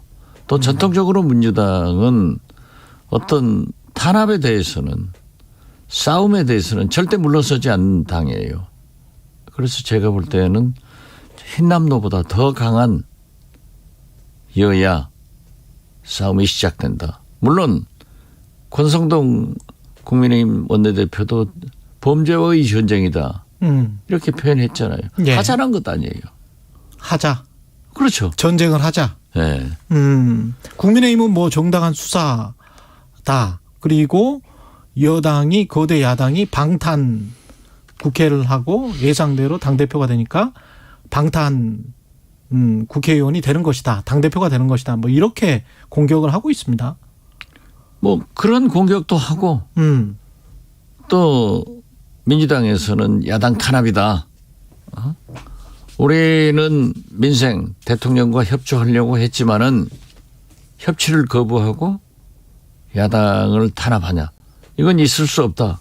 하니까 지금 본래 만지작거리던 김건희 특검, 국정조사, 야당이 할 수 있는 모든 카드를 꺼내놓겠죠. 그러면 정치권이라고 하는 것은 항상 강대강으로 계속 나가면은 정기국회, 예산국회 어떻게 되며 또 사실 국민들은 오늘 아침 추경호 장관은 부총리는 물가가 약간 주춤했다. 예. 미국에서 그랬어요. 미국에서. 그리고 노벨 평화상에 빛나는 폴 크루만 경제학자는 오늘 보면은 2024년이면은 코로나 경제 이전으로 세계 경제가 돌아갈 거다. 그렇지만 제가 볼 때는 우리 한국은 아주 어려워요. 그래서 지금 중국의 무역 적자나 특히 미국 바이든 대통령의 인플라 감축법에도 불구하고 예. 우리는 해당이 못 되잖아요. 인플레이션 감축 법안. 예. 예. 그렇기 때문에 인플레 감축 법안 예. 법으로 그렇기 때문에 우리는 어려워요. 그러면은 금년 내년 3, 4년 어렵죠. 예. 그래서 결국 저는 여야 이렇게 강대강으로 계속 나간다고 하면은 경제는 물가는 우리 국민은 어디로 가야 돼요? 그래서 저는 이걸 해결하실 분은 딱 한 분밖에 없어요. 누굽니까? 윤석열 대통령이죠. 아, 대통령이. 예. 그래서 저는 처음부터 사정은 간단하고 신속하게 하지 말라는 게 아니에요. 경제 물가로 가야 됩니다. 이건 큰일이죠. 그 사정 간단하고 신속하게 그렇게 말씀을 하신다면 그럼 역으로 이야기해서 그냥 소환조상 응해버리고 나는 뭐 떳떳하다 이렇게 그냥 당당하게 지금 저기 나가는 게 그렇지 않잖아요. 아, 나가는. 네, 정부의 검찰이 예. 정부에서 나가는 게 그렇지 않잖아요. 그럼 관련해서 야당인 민주당은 김건희 특검으로 대응을 하면서 이른바 이제 이재명 당대표는 그 대선 전부터 이야기했던 이른바 쌍특검을 주장하는 것 같은데 그렇게 갈 수밖에 없는 겁니까 그러면 앞으로 전국은? 저 처음부터 그러잖아요. 처음부터. 네. 아. 이게 나가면은 민주당은 반드시 김건희 여사 장모님 문제 등을 가지고 나올 거다. 그리고 특검. 주가 조작 다시 주가 조작 그렇죠. 예. 지금 현재 도이치모터스 주가 조작 가지고 예. 문제가 되고 있잖아요. 저는 증권을 일생에 한 번도 안 사봐서. 아, 그러시군요. 청와대 해명대로 예. 그렇게 의뢰의 증권을 사면은 증권회사에서 그러한 그 녹음 장치를 해놓는구나. 예. 라고 했는데 또 그게 아니더라고요. 또 이따 뭐 시민보 기자 오면 자세히 이야기를 좀 듣겠습니다. 관련해서는. 예. 뭐 1인 매매와 전화 대리 매매와 뭐 직접 매매와 여러 가지 방법이 있으니까요. 예. 글쎄요. 그렇기 때문에 어떻게 됐든 민주당에서도 그 말을 했더라고요. 그 보면은 이제 강대강으로 갈 수밖에 없죠. 이 진검승부가 되면은 결국 국민만 경제 물가는 나락으로 빠는 거 아니에요. 근데 정치적으로 봤을 때는 이렇게 되면 아무래도 집권 여당인 힘이 있는 권력이 있는 쪽이 유리하지 않습니까? 유리하겠죠. 예. 그렇지만은 그 힘은요 대통령한테만 있는 거 아니에요. 정부만 있는 게 아니에요. 국회라는 게 거의 민주당이 3분의 2 정도의 의석을 가지고 있기 때문에 민주당의 협력 없는 정부는 어려워요. 그렇기 때문에 이 정무적 판단, 정치적 판단을 대통령께서 잘 하셔야 된다 이거죠. 물론 일부 혹자는 그렇겠죠. 그러면 의석 가지고 있으니까 민주당 아무것도 건들지 말라는 거냐. 그건 아니잖아요. 근본적으로 지금 현재 누가 보더라도 대표 당선 4일 만에 대통령하고 전화해서 잘 협력하자고 해놓고 그 다음날 정기회 첫날 그런 공격을 하면은 민주당 의원들이 가만히 있겠어요? 그래서 제가 지난주에 그 구례 광주를 2박 3일로 다녀왔는데 그런 얘기 하더라고요. 전쟁을 한다? 싸워야 된다. 그러면서도 굉장히 걱정하는 분위기예요. 시기도 문제고 허위사실 공표 같은 경우는 이미 뭐 허위사실 공표가 맞다면 이미 그냥 벌어진 일이기 때문에 그거는 서면 조사 정도로 충분히 할 수 있는 일이다. 이런 말씀이신 것 같네요. 아까 저는 그렇게 봐요. 예. 시기도 그렇고 조사 형식도 소환 조사를 하는 게 맞느냐. 그런 말씀이신 것 같고 여당 상황은 지금 여기도 일종의 권력 다툼이라고 봐야 되겠습니까? 비대위원장 뭐 다시 주호영 의원이 한다고 하는 것 같은데요. 뭐 지금 헌술은 헌부대에 담는 거죠. 지금. 헌술을 헌부대에 담는 것이다. 그렇죠. 밤낮 비대위 아니에요. 또 비대위. 그리고 이준석 대표는 또 법원에 끌고 갔고 이미 간 거 아니에요? 이 정치권 문제를 자꾸 여의도에서 해결하지 못하고 사법부로 가지고 가는 것은 저는 반대예요. 그렇지만은 어제 이준석 대표가 제가 봐도 대구 김광석 거리에서 굉장히 세게 기자회견을 했더라고요. 그런데 어제 인터넷 언론들 온라인에서나 오늘 아침 신문을 보더라도 그렇게 크게 보도가 안 됐어요. 이러면은 제가 받는 감이에요. 상당히 이준석 이슈가 그렇게 각광받지 못하는 것 아닌가. 잦아들고 있다. 그렇죠. 저는 그렇게 봅니다. 그러면은 대통령실이나 집권 여당의 주류 세력 입장에서는 진압에 성공했다 이렇게 봐도 되는 진압의 성공이 아니라 사법부로 갔으니까 또 다시 사법부의 판단을 받아보면은 그 뉴스 밸류가 커지거나 국민의 관심이 더 커질 거예요. 그렇지만 지금 현재 더 큰 것은 윤핵관들이 청와대 비서관 행정관을 채용해가지고 80명 100명 지금 속관하고 다시 보직 변경을 한다는 거 아니에요. 이건 저는 제가 누차 얘기했지만 굉장히 큰 국기문란이라고 생각합니다. 속아내는 게? 속아내고 지금 그렇잖아요. 아니 어떤 정권에서 100일 120 사이에 석 달 넉 달 사이에 이 많은 비서관과 행정관들을 뭐 채용이 잘못됐다 무슨 카톡방을 만들었다 청와대 기밀이 누설됐다 이러한 걸로 내보내고 개편하자고요. 전 이것은 윤핵관들이 추천을 해서 그러한 인사를 장악했다가 검핵관들에게 지금 도태를 당하는 거다. 그래서 저는 이렇게 큰 국기문란이요. 청와대 비서관 행정관이 어떤 자리입니까? 이게 80명 100명이 이러한 것이 낫다 하면은 나는 민주당이 뭐 하고 있는지 모르겠어요. 이건 진짜 국기문란이에요.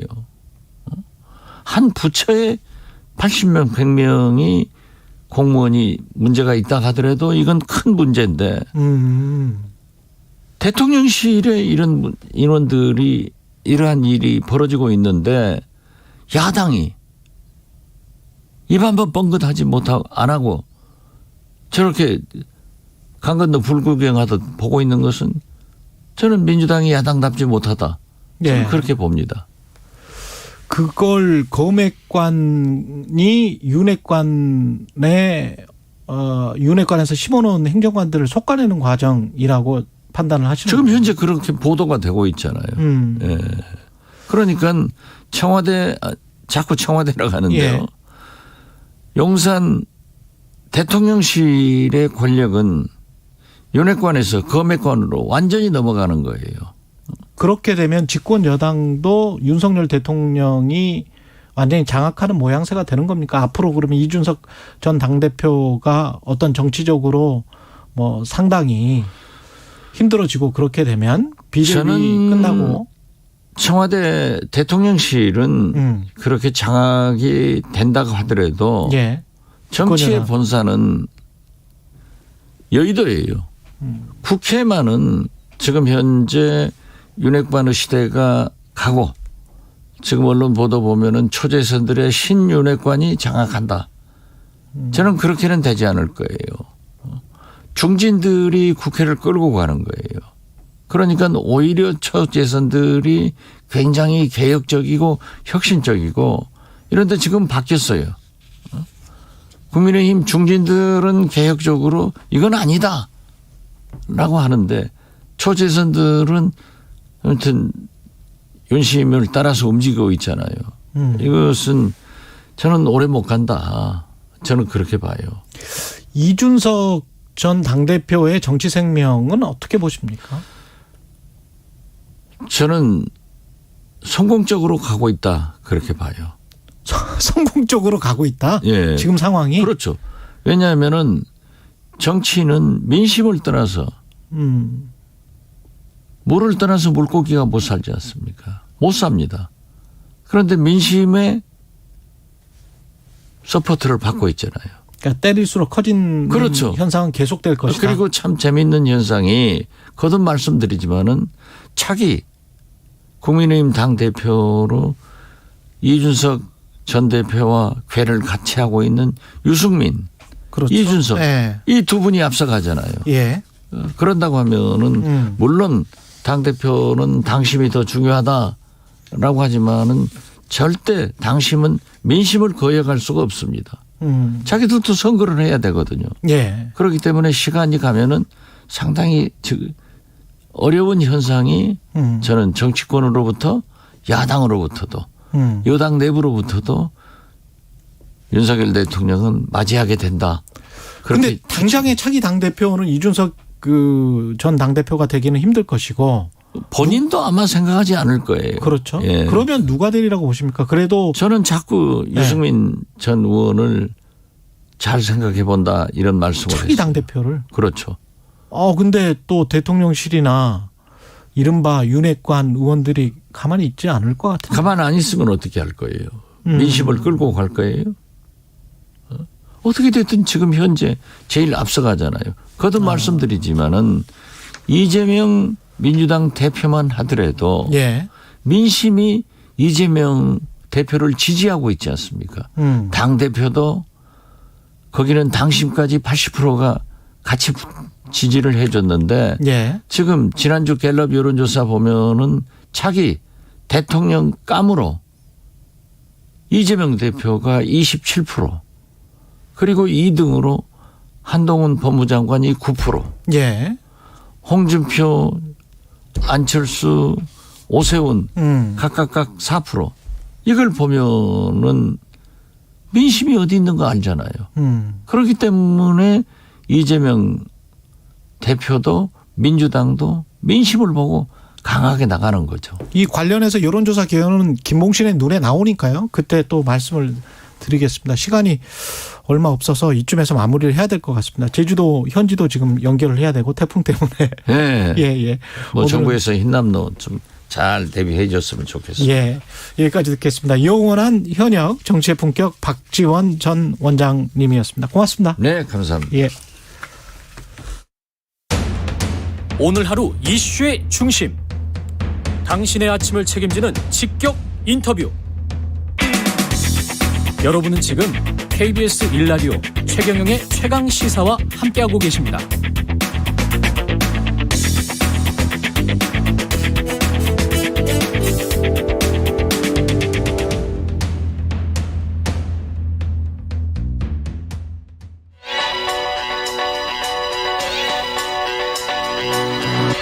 최강 시사 김봉신의 눈.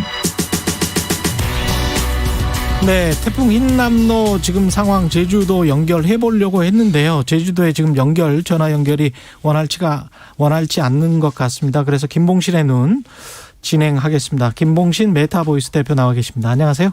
안녕하십니까. 예, 오늘 살펴볼 여론조사 역시 한국갤럽이네요. 예, 한국갤럽 자체조사이고요. 지난 예. 8월 30일부터 9월 1일까지 3일간 진행됐습니다. 자세한 사항은 중앙선거여론조사심의위원회 홈페이지를 참조하시면 되겠습니다. 이따가 시사인의 2022년 대한민국 신뢰도 조사 이것도 살펴볼 시간이 있었으면 좋겠습니다. 예. 일단 한국갤럽은 대통령 직무수행평가 그대로 나왔습니다. 예, 직전주 27% 긍정률입니다. 예. 이번에 발표도 9월 첫 주도 27%로 완전히 횡보하고 있고요. 6주 동안 계속해서 20% 중후반을 긍정률이 보여주고 있어서 30% 넘게는 못 올라가고 있습니다. 그러네요. 27%에서 횡보, 20% 후반대. 긍정평가 이유는 뭐고요? 긍정평가 이유가 여전히 두 자릿수로 이렇게 좋게 나오는 건 없고요. 열심히 한다, 최선을 다한다 이런 태도가 이제 8%, 경제 민생 7%, 전반적으로 잘한다 7%고요.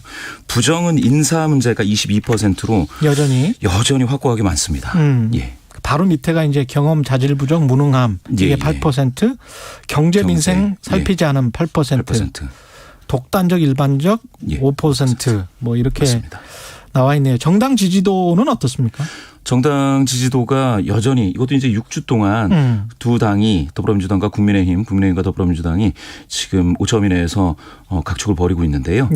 지금 보시게 될 것 같으면 국민의힘은 직전 조사 대비해서 1%포인트 상승해서 36, 더불어민주당은 2%포인트 하락해서 34인데 이 격차가 거의 없다고 보셔야 될 것 같습니다. 그러네요. 계속 왔다 갔다 그 오차범위 내에 계속 있는 거니까요. 맞습니다. 그렇군요. 더불어민주당 같은 경우는 뭐 당선 컨벤쇼 효과랄지 뭐 이런 것들은 전혀 나타나지 않고 있습니다. 않았다고 봐야 되겠죠. 이재명 대표. 컨벤션 효과 없고 국민의힘도 이제 주호영 비대위원장 직무정지 내홍이 진행 중인데 그런데도 크게 변화가 없는 걸로 봐서는 조금 더 결론이 좀 나봐야 될 것 같습니다. 방금 전에 이제 박지원 전 국정원장이 언급했던 내용, 차기 정치 지도자에 대한 선호도도 물어봤는데 이게 이 결과를 좀 설명을 해 주십시오. 차기, 이게 이제 차기라기보다는 이제 장래라고 이제 결론은 바꿨습니다. 장래 정치 지도자. 당장 다음번 대통령감이라기보다는 이제 장래에 누군가 대통령감이 된다면 이재명이 27%로 압도적인 1위인데요. 2위인 한동훈 장관 9%, 오세훈, 홍준표, 안철수 4%씩, 이준석 3% 적지 않습니다. 이렇게 오픈으로 물어봐서 유승민 2%, 이낙연 2%, 유보하는 의견이 40일이나 나니까 상당히 그 가운데서도 이재명 27%는 적지 않은 거죠. 그리고 한동훈 법무부 장관이 9%입니다. 9%? 높죠. 그러면 예상외로. 근데 27%와 9%는 좀 차이가 많이 나죠. 중도층 선호도는 어떻습니까? 중도에서도 한동훈 장관이 지난 6월에 이제 4%로 등장을 했는데 9%로 올라섰지 않습니까? 이게 그러니까 국민의힘 지지자 중에서 22, 보수 성향자 중에서는 20 이렇게 이제 상당히 그 진영 내에서 인정을 받고 있는 듯한데요. 방금 말씀하신 것처럼 중도에서는 6%에 지나지 않습니다. 성장 잠재력이 아직은 좀 더 지켜봐야 될 것 같고요.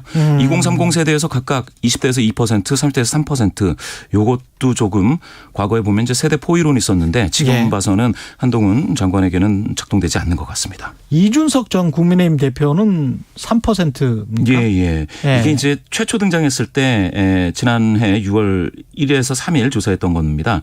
자세한 사항은 역시 중앙선거여론조사심의위원회 홈페이지를 보시면 되겠는데요. 이때 3%로 화려하게 또 등장했다가 점점 약해졌습니다. 그런데 지금 다시 이준석 3%로 불씨를 살렸거든요. 최초 등장했을 때가 2021년 6월? 그렇습니다. 그러니까 그때. 지난해 6월에 그때 3%로 화려하게 등장했죠. 이게 탑 오브 마인드라고 해서 선택지를 주지 않고 그냥 자기가 생각나는 사람 부르는 거기 때문에 3%면 작지 않습니다. 그냥 마음속에 떠올려지는 그렇습니다. 사람 주관식으로 물어본 거구나요? 맞습니다. 주관식 오픈입니다. 그래서 3%가 적지 않은데 지금 또 불씨를 살렸습니다. 특히 20대에서는 이준석 8%입니다. 이재명이 13%니까 이재명 다음이거든요. 이렇다면 이제 보수의 젊은 대안이 될 수도 있을 것 같은 그런 느낌을 주는 결과입니다. 그러네요. 추석이 얼마 남지 않았는데 추석맞이 여론조사도 갤럽에서 했는데 고향 방문이나 여행 계획이 있는지 어떻게 나왔습니까? 이게 이제 코로나 팬데믹 이후에 이제 조사가 된 건데 코로나 팬데믹 때는 둘 다 계획이 없다가 되게 높았거든요. 2020년에는 81, 2021년에는 77이었는데 둘 다 계획 없다가 많이 줄어서 60%로 나왔습니다. 그리고 둘 다 계획 있다는 4%, 고향 방문만 있다 31, 여행만 있다 5% 이렇게 돼서 그 이전으로 2016년 그때로 이제 좀 돌아가는 듯한 코로나 이전으로 돌아가는 듯한 느낌입니다. 그랬군요. 그 추석 그때 그렇게 이동 계획이 없는 사람들이 그 이전에도 많았었군요. 예. 이게 1박 이상이었거든요. 물어볼 때. 1박 이상? 예, 1박 이상으로 물어보기 때문에 조금 적습니다. 그 주변 시내에서 왔다 갔다 하는 거는 뭐 차치하고. 예, 그렇습니다. 그리고 지금 다른 추석 명절 맞이가 즐거운지 아닌지 뭐 이런 것도 있네요. 예. 가사 부담 응답이 좀 많아졌습니다. 예. 그리고 경기 사정 안 좋다 50%고요. 시사인의 지금 다른 조사 살펴봐야 되는데 대한민국 신뢰도 조사를 했습니다. 예. 대한민국 신뢰도 조사 여러 가지 이제 뭐 대통령 정당 신뢰도 조사를 했는데요. 언론을 보니까 가장 신뢰하는 언론 매체가 KBS가 1등입니다. 10.1%. 뭐 작년에 이어서 1등이고요. MBC 7.5, JTBC 6.7, YTN 6.0, TV조선 5.1입니다. 예. 그렇게 되고 불신하는 언론 매체는 어떻게 되죠? 가장 불신. 이게 좀 사실 좀 약간 좀 충격적인데 불신하는 언론 매체로 조선일보가 24.7%로 1위입니다. 4명 중 1명 꼴인데요. MBC가 2위 10.2%, TV조선 9.2, KBS 6.0, 한겨레 2.8입니다. 그런데 이 TV조선까지 합치면 조선 브랜드가 33.9% 불신을 받고 있습니다. 없거나 모르겠다. 신뢰하는 매체. 신뢰하는 매체 없다 또는 모르겠다가 작년에 이제 16.8에서 지금 28.1로 상당히 높아졌습니다. 언론의 신뢰가 좀 많이 좀 떨어지고 있는 듯한 느낌 보여주고 있습니다. 근데 이게 지금 대한 매체로 떠올랐던 유튜브 같은 경우도 어떻습니까? 이 추이를 보면. 유튜브가 작년에는 6위였습니다. 신뢰도에서 4.7% 얻었는데요. 12위로 추락을 했습니다. 유튜브. 매체 많이 만들어졌는데 그게 좀 피로감을 부추겼다. 라고 이제 시사인은 이야기를 했습니다. 역시 유튜브가 너무 양 진영에 극단적인 정보를 너무 많이 준 것 같습니다. 그러니까 사람들의 불신감, 그다음에 피로감 이런 것들이 좀 있는 것 같고. 이거 어떻게 보세요? 이 신뢰도 조사라는 건 믿을 수 있나요? 이 사람도 조사를 합니까? 이것도? 기자도 조사를 하는데요. 언론인에 대해서도 얘기를 하는데 사실 신뢰하는 언론인을 바로 얘기하기는 어려운데 역시 이것도 탑 오브 마인드 조사인가요? 이거는 이제 주는 것 같습니다. 사람을 주는 거예요. 예시를. 이 경우에는 아닙니다. 탑 오브 마인드 맞습니다. 탑 오브 마인드입니까? 여전히 이제 손석희 이렇게 나오고 손석희 JTBC 특파원이 1등으로 나왔는데요. 10%대로서 그 직전보다는 약간 줄어들었습니다. 그래도 가장 신뢰되는.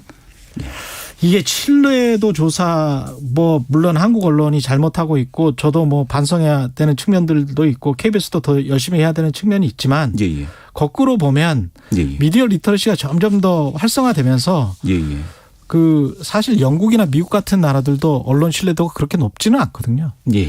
신뢰도가 가장 높은 나라는 북한입니다.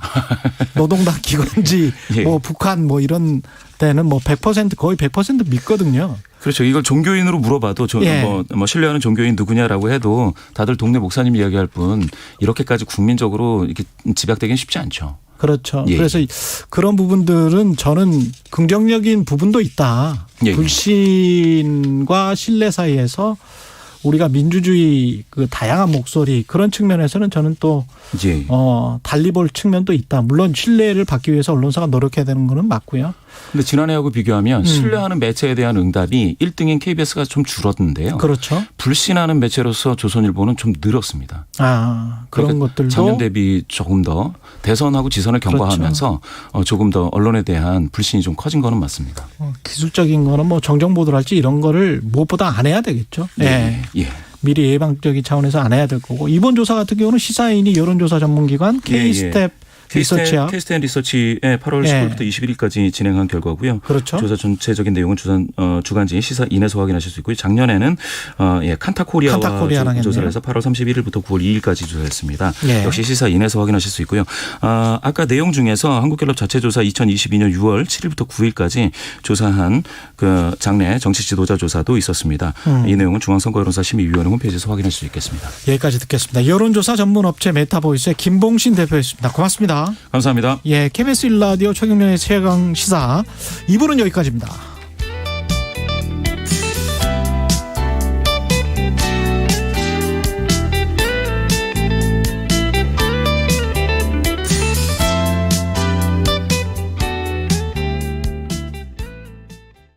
잠시 후 8시 반부터 일부 지역국에서는 해당 지역 방송을 보내드립니다.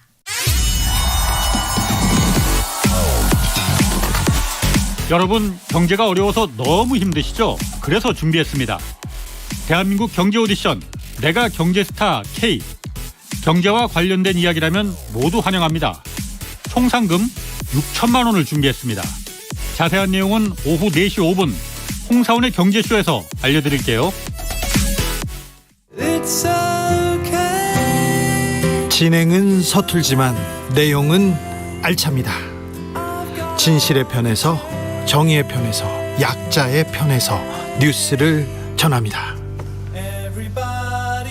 주진우 라이브와 함께 더 많이, 더 오래 웃었으면 좋겠습니다.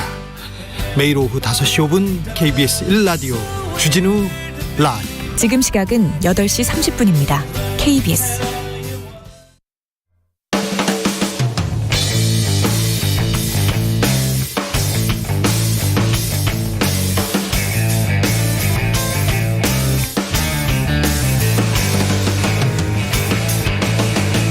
최경영의 최강 시사.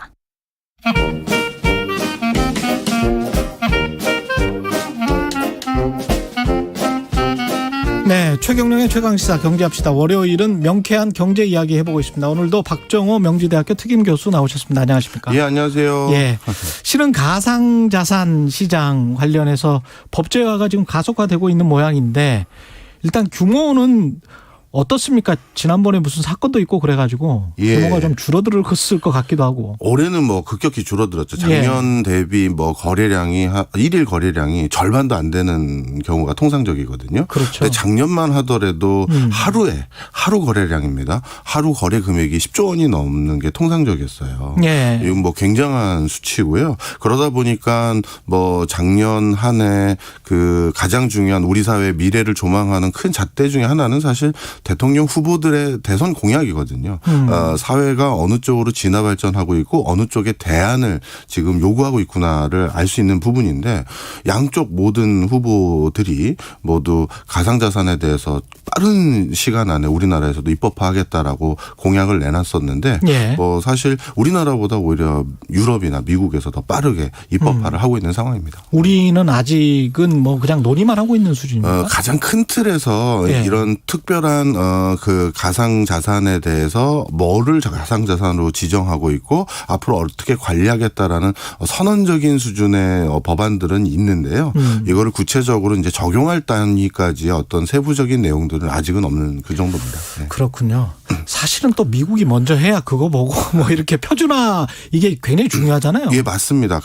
간혹 저도 우리 한국이 어느 외국의 이제 사례를 보고 그 전례에 따라서 뒤쫓아가는 걸 원래는 싫어하는데요. 이제 우리나라도 우리 스스로가 조작적 정의라든가 이런 걸 통해서 산업을 규정하고 먼저 치고 나갈 때다 이렇게 생각을 하는데 그런데 가상자산은 그렇지가 않아요. 그렇죠. 이거는 유럽이나 미국이 어떻게 하는지를 보고 따라가는 게 맞을 수밖에 없는 이유가 왜냐하면 이거는 쉽게 얘기해서 가상자산이라는 걸 유럽과 미국과 주거니 받거니 해야 되는데 맞습니다. 그 과정에서 제도적 틀을 똑같이 맞춰야지만 규제로서의 힘을 발휘할 수가 있거든요. 우리만 엉뚱하게 해놓으면 그럼요. 거래가 안 돼요. 맞습니다. 예. 바로 그런 이유들로 인해서 이거는 오히려 치고 나가기보다는 국제적인 상황을 보면서 밸런스를 맞춰 나가는 것도 나쁘지 않아요. 그런데 과거에는 이제 가상화폐라고 우리가 불렀었단 말이에요. 예. 그때 그러면서 이제 확 커졌는데 달러를 뭐 대체할 수 있다 그런 이야기까지 막 나오고 그랬었는데 지금은 확실하게 가상자산 이렇게 부르는 것 같습니다. 네. 그런데 이번에 이제 유럽이나 미국에서 법안화되는 내용을 보면요. 그거에서 또 진화 발전이 또 됐어요. 어떻게 됩니까? 그러니까 이게 꼭 제가 여러 차례 전 유튜브나 방송을 그래도 종종 하는 학자 중에 많이 하죠. 많이 하시죠. 많이 하죠. 맞아요. 그래서 그런 과정에서도 매번 말씀을 드리지만 이 가상자산이라는 건 쉽게 얘기해서 기술이거든요. 알고리즘이나 이런 것들로 프로토콜을 만들어서 뭘 해보자라는 엔지니어나 어떻게 보면 금융인들이 어떤 아이디어를 바탕으로 만들어낸 거기 때문에 그렇죠. 이게 자연 법칙이 아니에요. 그러니까 가상자산이란 아니면 이거는 뭡니까 이렇게 되는 게 아니라 이거를 쓰고 개발하고 이용하는 사람들이 계속 진화 발전을 시켜가서 그 정의와 내용이 다 달라지는데 최근 유럽과 미국이 가상자산을 구분하는 기준을 크게 법적 근거는 두 가지로 나눴는데요. 어떤 겁니까? 금융 투자 대상이 되는 가상자산과 이런 것들은 우리가 흔히 증권이나 채권이나 투자증이나 뭐 또는 화폐 범죄에 들어가는 게 여기에 해당될 거고요. 예, 유가증권. 예. 그다음에 이게 아닌 또 다른 유형의 가상자산은 내가 특정 서비스를 이용하는 과정에서 거기에 붙어가지고 운용되는 가상자산이 있는데 이런 것들은 비금융과 관련된 법규들을 통해서 규제해야 된다라고 이제 구분을 하기 시작했어요. 아, 우리 옛날에 도토리 같은 거잖아요. 이게. 네, 맞습니다. 예. 그래서 이제 유럽 같은 경우는 크게 용어를 세 가지로 분류하고 있는데 유럽에서도 이제 미국, 영국 쪽에서 이렇게 분류를 좀 많이 하고요. 스위스는 또 5가지로 나누고 막 좀 다르긴 한데 이것도 또 영국 기준을 좀 더 주목하는 이유가 전 세계에서 원래 진짜 글로벌 금융시장이라고 하면 미국이 아니라 영국이거든요. 영란은행이 뭐 그렇습니다. 최초에. 예. 미국은 워낙 국내 자본시장이 크다 보니까 뭐 그것 때문에 이제 우리가 주목하는 시장이고 진짜 그 국제적인 거래망을 가지고 있는 건 영국이기 때문에 영국이 규제를 보는데요. 영국은 최근 가상자산을 크게 3가지로 분류합니다. 먼저 첫 번째는 교환 토큰이라는 건데요. 이건 쉽게 얘기해서 우리가 예전부터 가상화폐라고 불렸던 개념이 있죠. 그거군요. 이게 뭐 진짜 화폐의 미래가 되느냐 이제 법정화폐 같은 기능을 하느냐라고 물어봤던 게 바로 이 교환 토큰이라는 건데 이 교환 토큰을 하나의 가상화폐의 유형이라고 보고요. 그러니까 비트코인 여기 들어가는 거죠. 그다음 두 번째가 유틸리티 토큰이라고 부르는 겁니다. 네트워크 상에서 재화 또는 용역에 접근할 수 있는 권한이 부여되는 가상자산을 말하는데요. 쉽게 얘기해서 아까 말씀하셨던 그 도토리 같은 거 있죠. 이 토큰이라고 부르는데 이런 것들이 바로 여기에 해당됩니다. 그래서 이런 것들은 우리 지금 사실 이거는 어떤 서비스와 부착된 것이기 때문에 그 서비스가 꼭 금융에 해당되지는 않잖아요. 그러니까 요거는 금융 관련한 자산이나 이런 것들로 규제하지 않는 다른 트랙을 많이 차용하려고 법을 진화 발전을 하고 있는 겁니다. 그다음에 세 번째가 증권 토큰인데요. 이게 우리 그 기자님이 말씀해 주셨던 좀 전에 유가증권에 준하는 성격으로 투자의 대상으로 간주돼서 사람들이 사고 팔고 하는 것들 이런 증권 토큰을 또 하나의 규제의 축으로 삼고 있는 상황입니다. 이렇게 규제를 하는 이유는 정부 쪽에서 모든 정부에서 선진국에서 그렇게 하는 이유는 이거를 과세 문제도 있고 보편적인 거래 문제도 있고 시장 질서 문제도 있고 뭐 여러 가지 이유가 있긴 있을 겁니다. 예, 맞습니다. 이제 우리나라뿐만 아니라 전 세계적으로 가상자산 투자로 인한 여러 피해 사례들이 이제 점점 뭐 수위가 높아지고 있는 게 하나 있고요. 그다음 두 번째는 모든 국가가 지금 집계를 하고 있는 상황인데 자금 세탁 방지에 확실히 구멍이 뚫렸구나. 이걸 모두 인정을 하고 있어요. 이쪽으로? 예, 이쪽으로. 그래서 유럽도 미국도 뭔가 뭐랄까요? 노출되고 싶지 않는 자금 이 정도 표현하겠습니다. 뭐 이게 꼭 뭐 무슨 마약 이런데 전부 다 결부된 건 아닐 수도 있으니까요. 블랙머니. 네, 블랙머니. 그래서 하여튼 노출되지 않는 형태로 외국으로 자금을 보내거나 외국에서 자금을 받아오거나 아니면 뭐 그 이체를 하고 싶을 그 수단으로 이쪽이 완전히 빈틈이 돼버렸다라는 걸 거의 대부분의 국가에서 인정을 했고요. 그래서 그러다 보니까 첫 번째 이 법안들을 어떤 범주로 방금 제가 말씀드렸던 토큰을 구분할 때 이걸 구분하는 목적이 있을 거 아니에요. 그리고 그걸 관리하기 위한 목적인데 첫 번째가 모두 자금 세탁 방지가 첫 번째고요.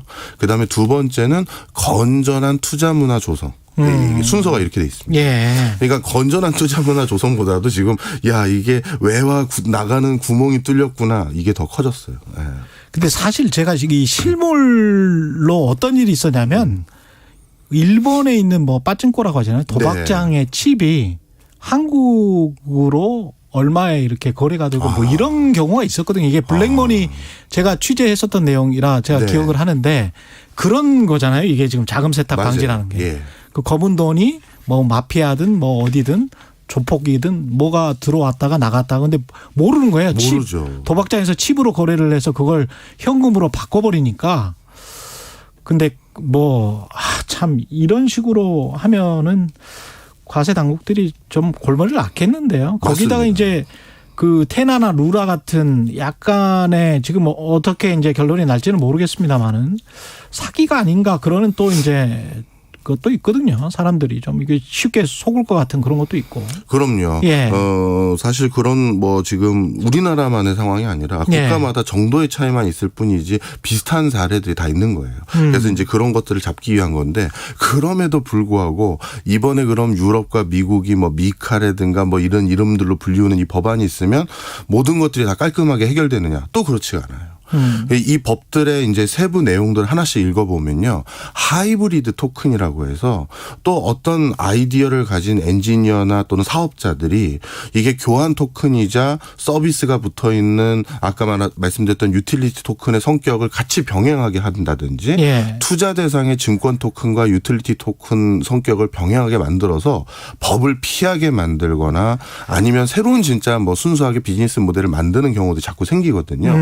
그러다 보니까 대부분의 국가에서 어떻게 법안이 또 만들어지냐 하면 기존에 자신들이 그 만들어낸 법안에 이거를 규정할 만한 어떤 적합한 내용이 없을 경우에는 그렇겠습니다. 기존에 있는 법규인 증권거래법이라든가 외국환 거래법 등의 그것 중에 하나에 준하는 걸로 간주해서 적용하겠다. 이렇게 이제 좀 룸을 넓혀놓고 있고요. 또 한 가지는 앞으로 하이브리드 토큰이라고 해서 방금 제가 말씀드렸던 두세 가지 성격을 같이 가지고 있어서 아까 교환 토큰이랄지 증권 토큰이랄지 이런 것들. 맞습니다. 이런 것들로 법을 피해가는 어떤 사업자들이 생길 수가 있는데 충분히 그렇겠습니다. 그렇게 될 경우 사후 법률적인 분쟁이 생겼을 때 이게 기존의 어떤 토큰의 하나로 간주해서 그냥 그쪽은 신청도 안 했지만 그냥 그 법을 적용시켜서 앞으로 너는 무조건 이 토큰에 대해서는 이 법규를 따라 이렇게 강제하는 걸로 다 법을 만들고 있는 상황입니다. 우리는 어떤 부분에 중점을 둬서 좀 봐야 될까요? 우리 정부는. 이게 좀 상황이 다른데요. 아직까지는 우리나라에서는 가상 자산 이런 인식이 더 공고합니다. 그렇죠. 그러다 보니까 철저히 금융 관련한 법규 등을 통해서 가상 자산의 투자 문화 활성화 아니면 투자 문화 안정화를 도모하고 자금 세탁 방지 여기에만 방점이 찍혀 있어요. 자, 그런데 이게 문제가 뭐냐 하면 아까 제가 크게 두 개로 나눴었지 않습니까? 그 금융이나 투자 대상의 가상 자산과 그렇지 않은 거가 이렇게 나눠진다고 말씀을 드렸는데요. 우리나라도 ICT 최강국이다 보니까 뭐 루나 같은 나쁜 사태도 있지만 우리나라에서 미래지향적인 ICT 분야에 종사하고 있던 사실 많은 기업들이 이 가상자산이 조만간 이런 어떤 판 1일 거래량이 10조 원에 준하는 이 정도 판이 생길 거라고 미리 봐서 이 무궁무진한 새로운 시장에 진출하려고 회사를 대부분 어디다 설립했냐면 룩셈부르크에 설립했었어요. 또 조세 회피처에 다. 그것도 있고요. 조세 부분도 있었지만 그 당시 룩셈부르크가 가장 선도적으로 가상자산과 관련된 법률적인 규정들을 만들어놨어요. 그렇군요. 그게 있어야 비즈니스 하는 사람들은 그 법을 따라서 활동을 할 수가 있잖아요. 그렇죠. 그러다 보니까 다 글로 간 거예요. 대표적으로 넥슨이라는 게임 만드는 회사도 전 세계 넥슨 게임을 이용하는 사람들에게 그 사이버 세상에서 아까 이 토큰 비슷하게. 야, 우리 돈 써. 그렇죠. 그걸 활성화시키면서 뭔가 자신들의 생태계를 붐업시키려고 하는데 전 세계에 적용될 수 있는 룰과 그걸 안정적으로 운영할 수 있는 생태계가 룩셈부르크밖에 없었거든요. 그러네. 그러다 보니까 거기에 회사를 설립했던 건데. 뭔가 생태계는 조성해야 되네. 우리도. 그런데 지금 우리나라는 이걸 투자로만 보니까 금융위에서만 다루게 되고요. 그런데 금융위가 그러면 게임이나 아니면 메타버스나 이런 건 못 다루거든요. 그렇죠. 그러니까 이게 앞으로 이걸 어느 주무부처가 다루느냐에 따라서 그것도 이 산업을 우리가 앞으로 어떤 식으로 진화 발전시킬지에 대한 것까지 다 열부가 되는 거예요. 기술은 날아가서 융합하고 있는데 법은 그냥 걸어가고 있는 상황이네요. 그렇습니다. 경제합시다. 명지대학교 박정호 특임 교수였습니다. 고맙습니다. 감사합니다. 네, 오늘은 비도 걱정이지만 바람도 매우 강하게 불 것으로 예상됩니다. 제주와 남해안 지역에는 건축물이 붕괴가 되고 바위가 날아갈 정도의 위력의 강풍이 예상되는 만큼 미리 안전한 곳으로 대피가 필요한 상황입니다.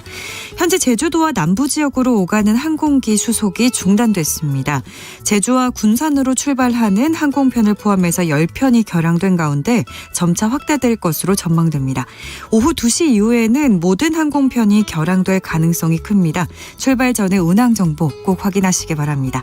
바닷길도 현재 모두 막혀 있는데요. 제주와 다른 지역을 잇는 9개 항로 12척은 모두 운항이 중단됐습니다. 여객선과 도항선 모두 전면 통제 중이고요. 오늘은 한라산 탐방도 하실 수 없습니다. 최신 태풍 정보를 자주 확인하셔서 피해 발생하지 않도록 대비 철저하게 해주시기 바랍니다. KBS 교통정보센터에서 정현정이었습니다. 최경영의 최강시사는 여러분과 함께합니다. 짧은 문자 50원, 긴 문자 100원이 드는 샵 9730. 어플 콩과 유튜브는 무료로 참여하실 수 있습니다. 네, 태풍 흰남노가 제주도를 향해 북상하고 있습니다. 이경호 제주도 자연재해 팀장 연결돼 있습니다. 안녕하세요. 예, 안녕하십니까. 예, 지금 제주도 상황은 어떻습니까? 네, 지금 제주는 바람은 다소 약하지만 태풍 흰남노의 간접 영향으로 지역에 따라 많은 비와 그리고 해안가에 높은 파도가 발생하고 있습니다. 지금 비가 제일 많이 온 곳은 지금 8시 30분 현재 삼각봉 한라산 쪽인데 206mm 지금 와 있습니다. 예, 지금 흰남노 특징은 뭔가요? 강한 바람인가요?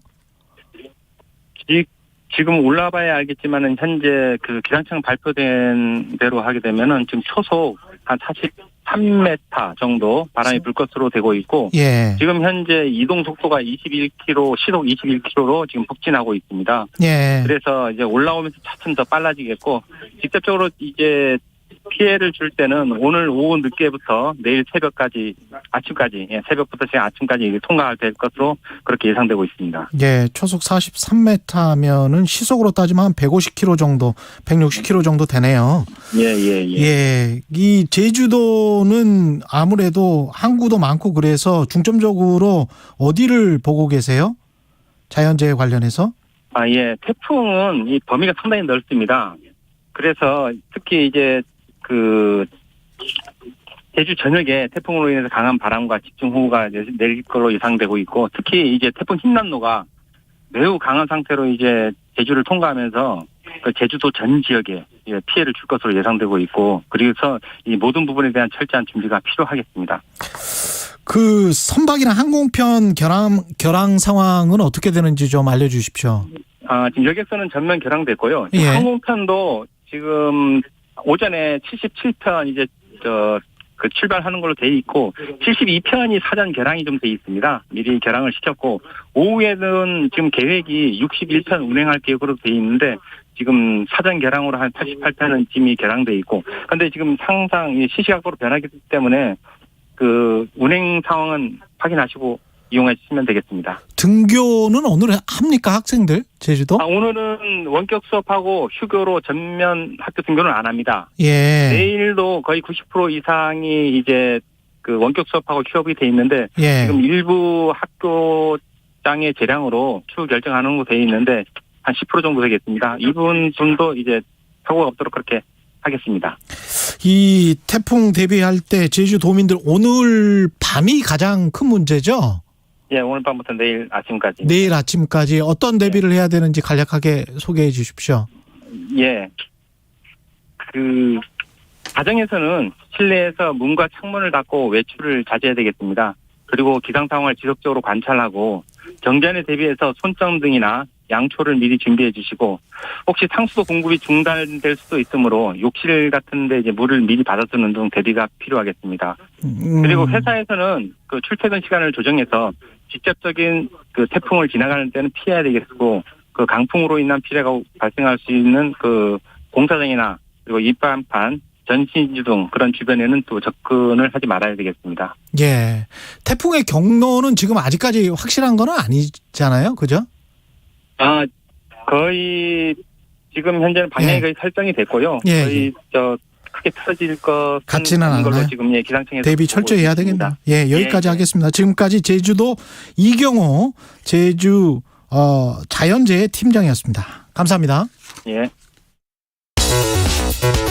여러분은 지금 KBS 1라디오 최경영의 최강시사와 함께하고 계십니다. 네, 지난 금요일 뉴스타파가 김건희 여사와 증권거래소 직원 간의 통화 녹취록을 보도를 했고요. 대통령실은 허위 날조 보도다 이렇게 반발을 하고 있는데, 시민보 기자 인터뷰를 하겠습니다. 그리고 오늘 관련해서 인터뷰를 하고 난 다음에 대통령실이 반론이 있을 것 같으니까요. 또 다른 반론이 있으면 언제든지 말씀을 해 주시면 시간을 잡도록 하겠습니다. 저희는 계속 접촉을 할 거고요. 이게 지금 재판 내용 중에 나온 녹취록이죠? 네, 그렇습니다. 누가 제출을 한 겁니까? 검찰입니까? 저희가 녹취록 3개를 보도했는데요. 예. 그중에 2개는 권오수 회장 측 변호인이 제출한 거고요. 2개는 권오수 회장 측 예. 변호인이? 1개는 검찰 측에서 제출한 녹취록입니다. 이거는 그러면 증거로 채택이 된 거니까 재판 과정에서 나온 그렇죠. 거예요? 그러니까 이 기록 자체가 그러니까 권오수 측 변호인이 확보한 기록이라는 뜻은 아니고 검찰 기록이 그 방어권 보장을 해서 변호인 쪽에 넘어가잖아요. 예. 그걸 이제 재판 중에 제시를 한 거예요. 공판 중에. 예. 그러니까 원래는 셋 다 검찰 기록일 가능성이 굉장히 높죠. 그렇군요. 네네네. 그 나온 녹취록의 내용은 어떤 내용이었습니까? 일단 저희가 3개의 녹취록을 보도했는데요. 예. 하나는 2010년 1월 12일에 녹음된 내용인데 증권사 직원이 김건희 여사한테 도이치모터스 주식 관련해서 이런저런 가격 설명을 하고 그렇죠. 그러면 김건희 여사가 그럼 사봐라 이렇게 얘기를 그러니까 주문을 허락하는 가격 설명을 2,500 얼마인데 네 얼마까지 조금씩 사보겠다라고 하니 예 그럼 그렇게 하시죠 라면서 이제 그게 이제 2010년 1월 12일 첫날 녹취고요. 예. 근데 중요한 것은 이 1월 12일이 거래를 누가 했느냐는 게 중요한 거예요. 누가 했냐? 예. 그러니까 이게 대통령실 해명을 보면 지금 약간 헷갈리게 해명을 해놨는데요. 정확히 말씀드리면 1월 12일은 김건희 여사가 한 게 맞습니다. 그러니까 그 전화 녹취는 전화 주문 녹취인 거예요. 말하자면. 전화로 시킨 거죠? 그렇죠. 그러니까 저희가 HTS로도 거래를 할 수 있고 예. 전화로도 증권사 직원한테 주문을 할 수 있잖아요. 바쁘신 분들은 트레이딩을 대신 시킨 거죠? 맞습니다. 거래를. 1월 12일의 녹취 내용은 그것이고요. 예. 1월 13일은 1월 13일부터는 주가조작 선수 이모 씨가 전화 주문을 하기 시작했는데 증권사 직원이 그 전화를 받고 나서 예. 김건희 여사한테 이렇게 전화가 왔었는데 살까요? 그 말대로 할까요? 라고 물어보는 거예요. 그러니까 김건희 여사가 전화 왔었나요? 그럼 그렇게 하시죠. 라고 허락을 해주는 내용이죠. 이게 그러면 어떤 의미가 있습니까? 대통령의 후보 시절 발언과 네. 그리고 김건희 여사의 주가 조작 공모 여부와 관련해서 크게 이슈가 2개인데 네. 어떤 의미가 있는 겁니까? 이거죠. 이 윤석열 대통령의 해명의 전반적인 취지는 당시 후보 시절에 예, 후보 시절에 지금도 마찬가지고요. 이 2010년 1월부터 5월까지 주가 조작 선수 이모 씨라는 사람한테 계좌를 맡겼다 우리가. 근데 네. 그게 도이치모터스 주식을 하라고 맡긴 게 아니고 수익을 내달라고. 여러 종목을 네가 알아서 매매를 해서 수익을 내달라라는 식으로 맡겼다. 그게 1인 매매라고 부르는 겁니다. 예. 예. 라고 주장을 하고 있는 건데요. 지금 저희가 보도한 녹취록을 보면 그게 아니고 김건희 여사가 정확히 도이치모터스 주식을 사라고 시켰다. 사라고 시켰거나 스스로 샀다. 그게 이제 대리 매매 또는 직접 매매라고 불러야 그렇습니다. 되는 것이죠. 예. 예. 1인 매매하고는 좀 다릅니다. 네. 그게 예. 의미가 있는 것이고 이제 아까 말씀드리다 말았는데 저희가 보도한 3번째 녹취는 뭐냐면 2016년 6월 16일 녹취인데요. 예. 아까 말씀드렸잖아요. 1월부터 5월까지 그 선수 이모 씨에게 맡겼다라고 지금 주장을 해왔거든요. 그렇죠. 근데 6월에 나온 녹취는 뭐냐면 김건희 여사가 증권사 직원에 전화를 걸어서 저하고 그 이모 씨, 선수 이모 씨 외에는 아무도 거래를 못하게 하세요. 라고 전화를 했단 말이에요. 그럼 그 말은 제3의 인물이 있는 것은 물론이거니와 어쨌든 그건 차치하고서라도 적어도 그 시점에 주가조작 선수 이모 씨가 김건희 여사 계좌로 주문할 수 있는 권한을 갖고 있었다라는 뜻이에요. 저하고 이 씨 말고는 아무도 거래 못하게 하라 이런 그렇죠. 얘기니까. 예. 그런데 윤석열 대통령은 5월 20일에 그러니까 신한금융투자증권의 계좌에 있던 주식을 전부 동부증권을 옮겼을 때 이 씨와 절연을 했다라고 분명히 얘기를 했습니다. 그렇죠. 근데 옮기고 난 뒤에 그때 캠프에서 나왔던 보도자료도 그렇습니다. 네. 예. 직접 말도 했고요. 윤 대통령이. 옮기고 난 뒤에 동부증권에서 또 이 사람한테 주문을 할 수 있는 권한을 준 거예요. 그럼 이게 과연 절연, 우리가 알고 있는 절연이라는 말의 사전적인 정의에 해당하는 것인가? 그러니까 대통령은 후보 시절에 1인 매매였다라고 주장을 했었는데 1인 매매가 아닌 것 같다.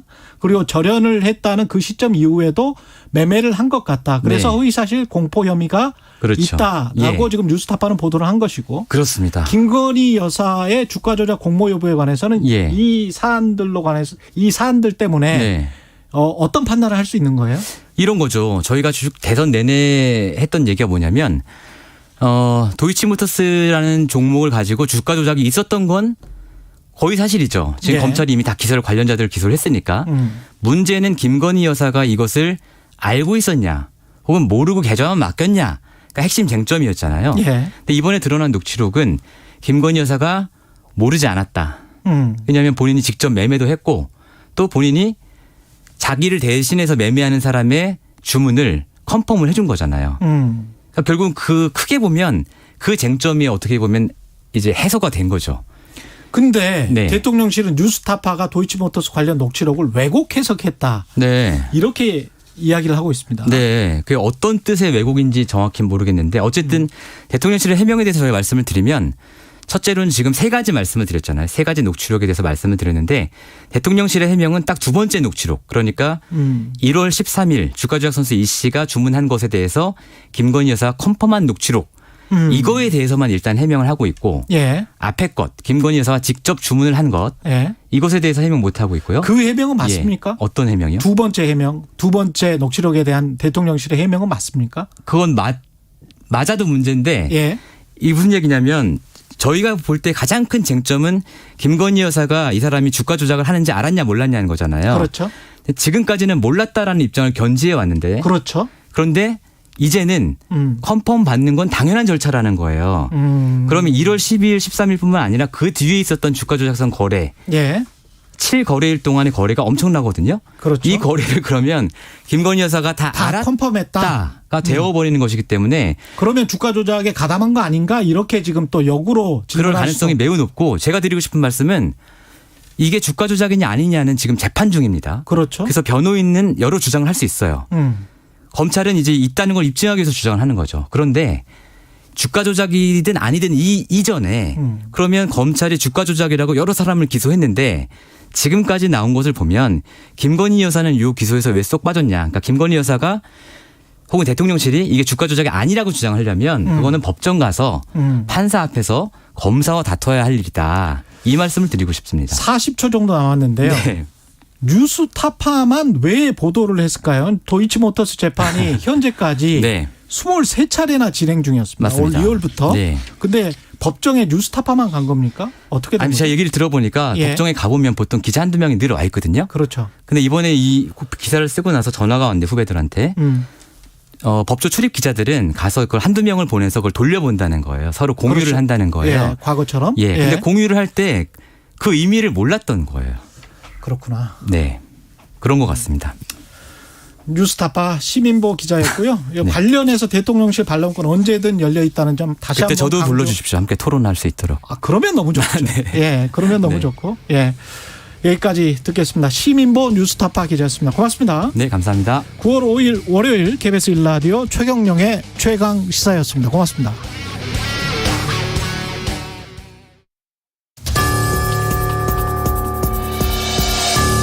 기후변화로 태풍의 위력이 점차 강해지고 있습니다. 태풍의 위력이 커지면 인명과 재산 피해도 커지는데요. 태풍 소식이 전해지면 여객선 운항, 어로 작업을 즉시 중단하고 선박을 안전한 곳으로 대피시켜야 합니다. 태풍이 오기 전 지붕과 창문, 간판을 단단히